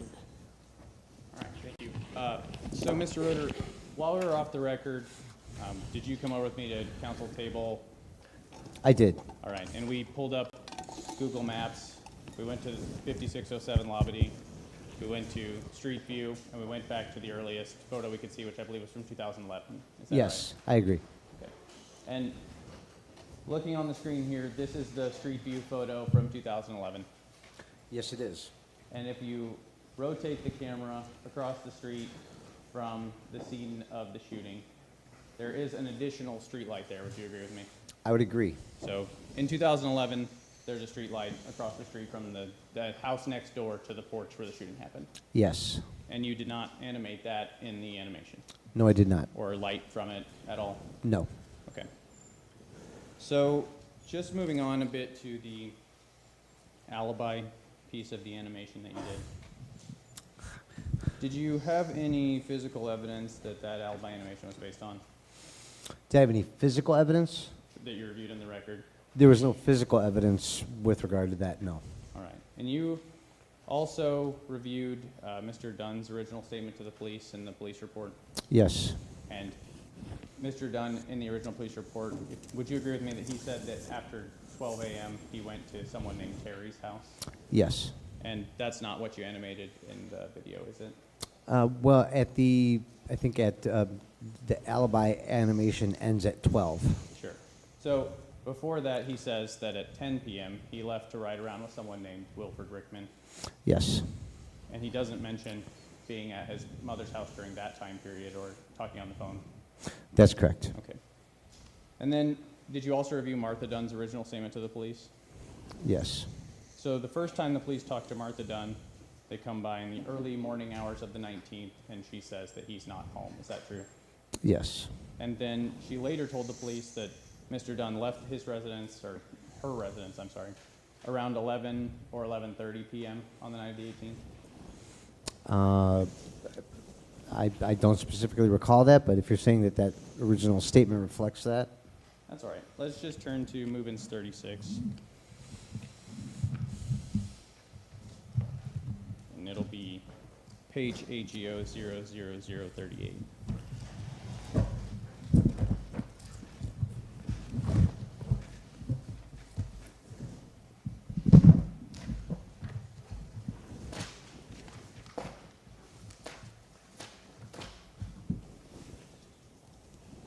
All right, so do you see the statement of Martha Dunn on this page, sir? Yeah, sure, yes. All right, so let me know if I read this correctly. Martha Dunn stated Christopher D. left their residence at approximately 11 or 11:30 p.m. during the evening of May 18th, 1990. At approximately 2 a.m. of May 19th, 1990, Christopher Dunn returned home and entered the East family room. Did I read that correctly? You did read it right. All right, and so that's, you did not choose to animate what happens in that statement. Would you agree with me? I agree. All right.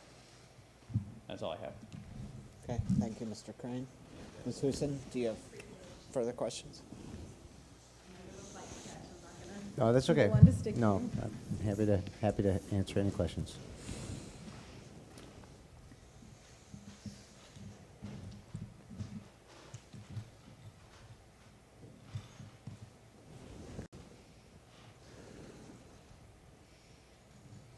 Thank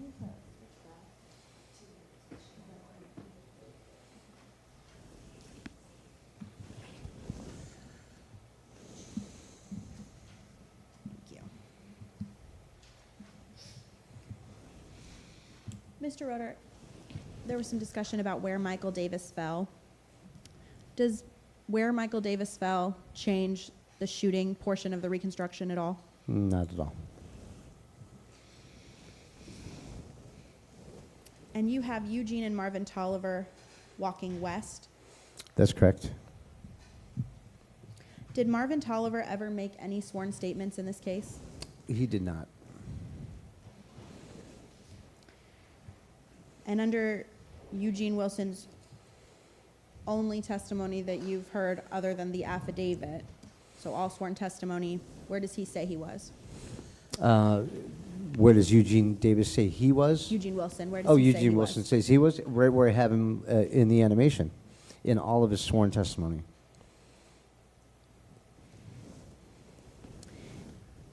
Is it unusual in your experience in reconstructions to have conflicting statements from crime scene witnesses? It's not unusual, no.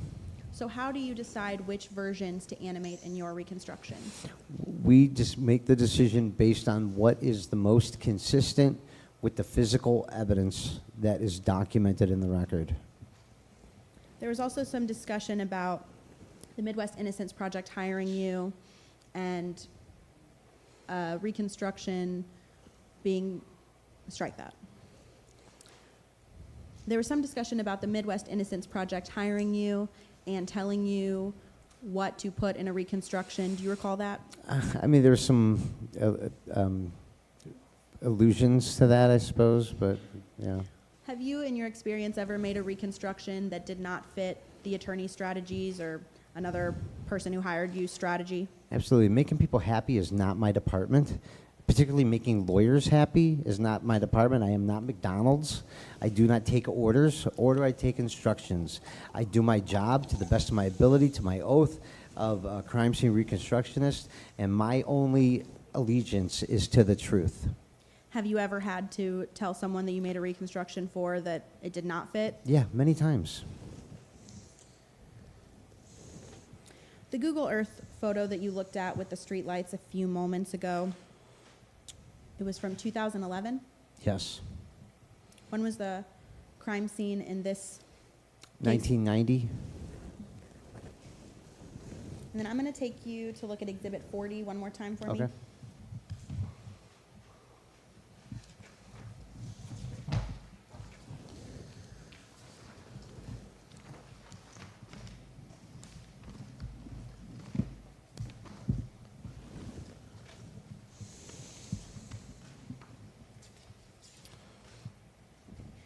If I could turn to page 2.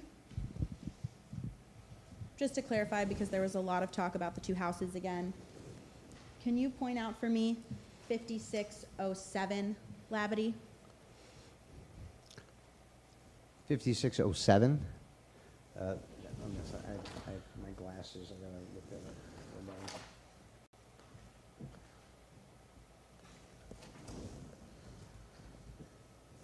I can't really read the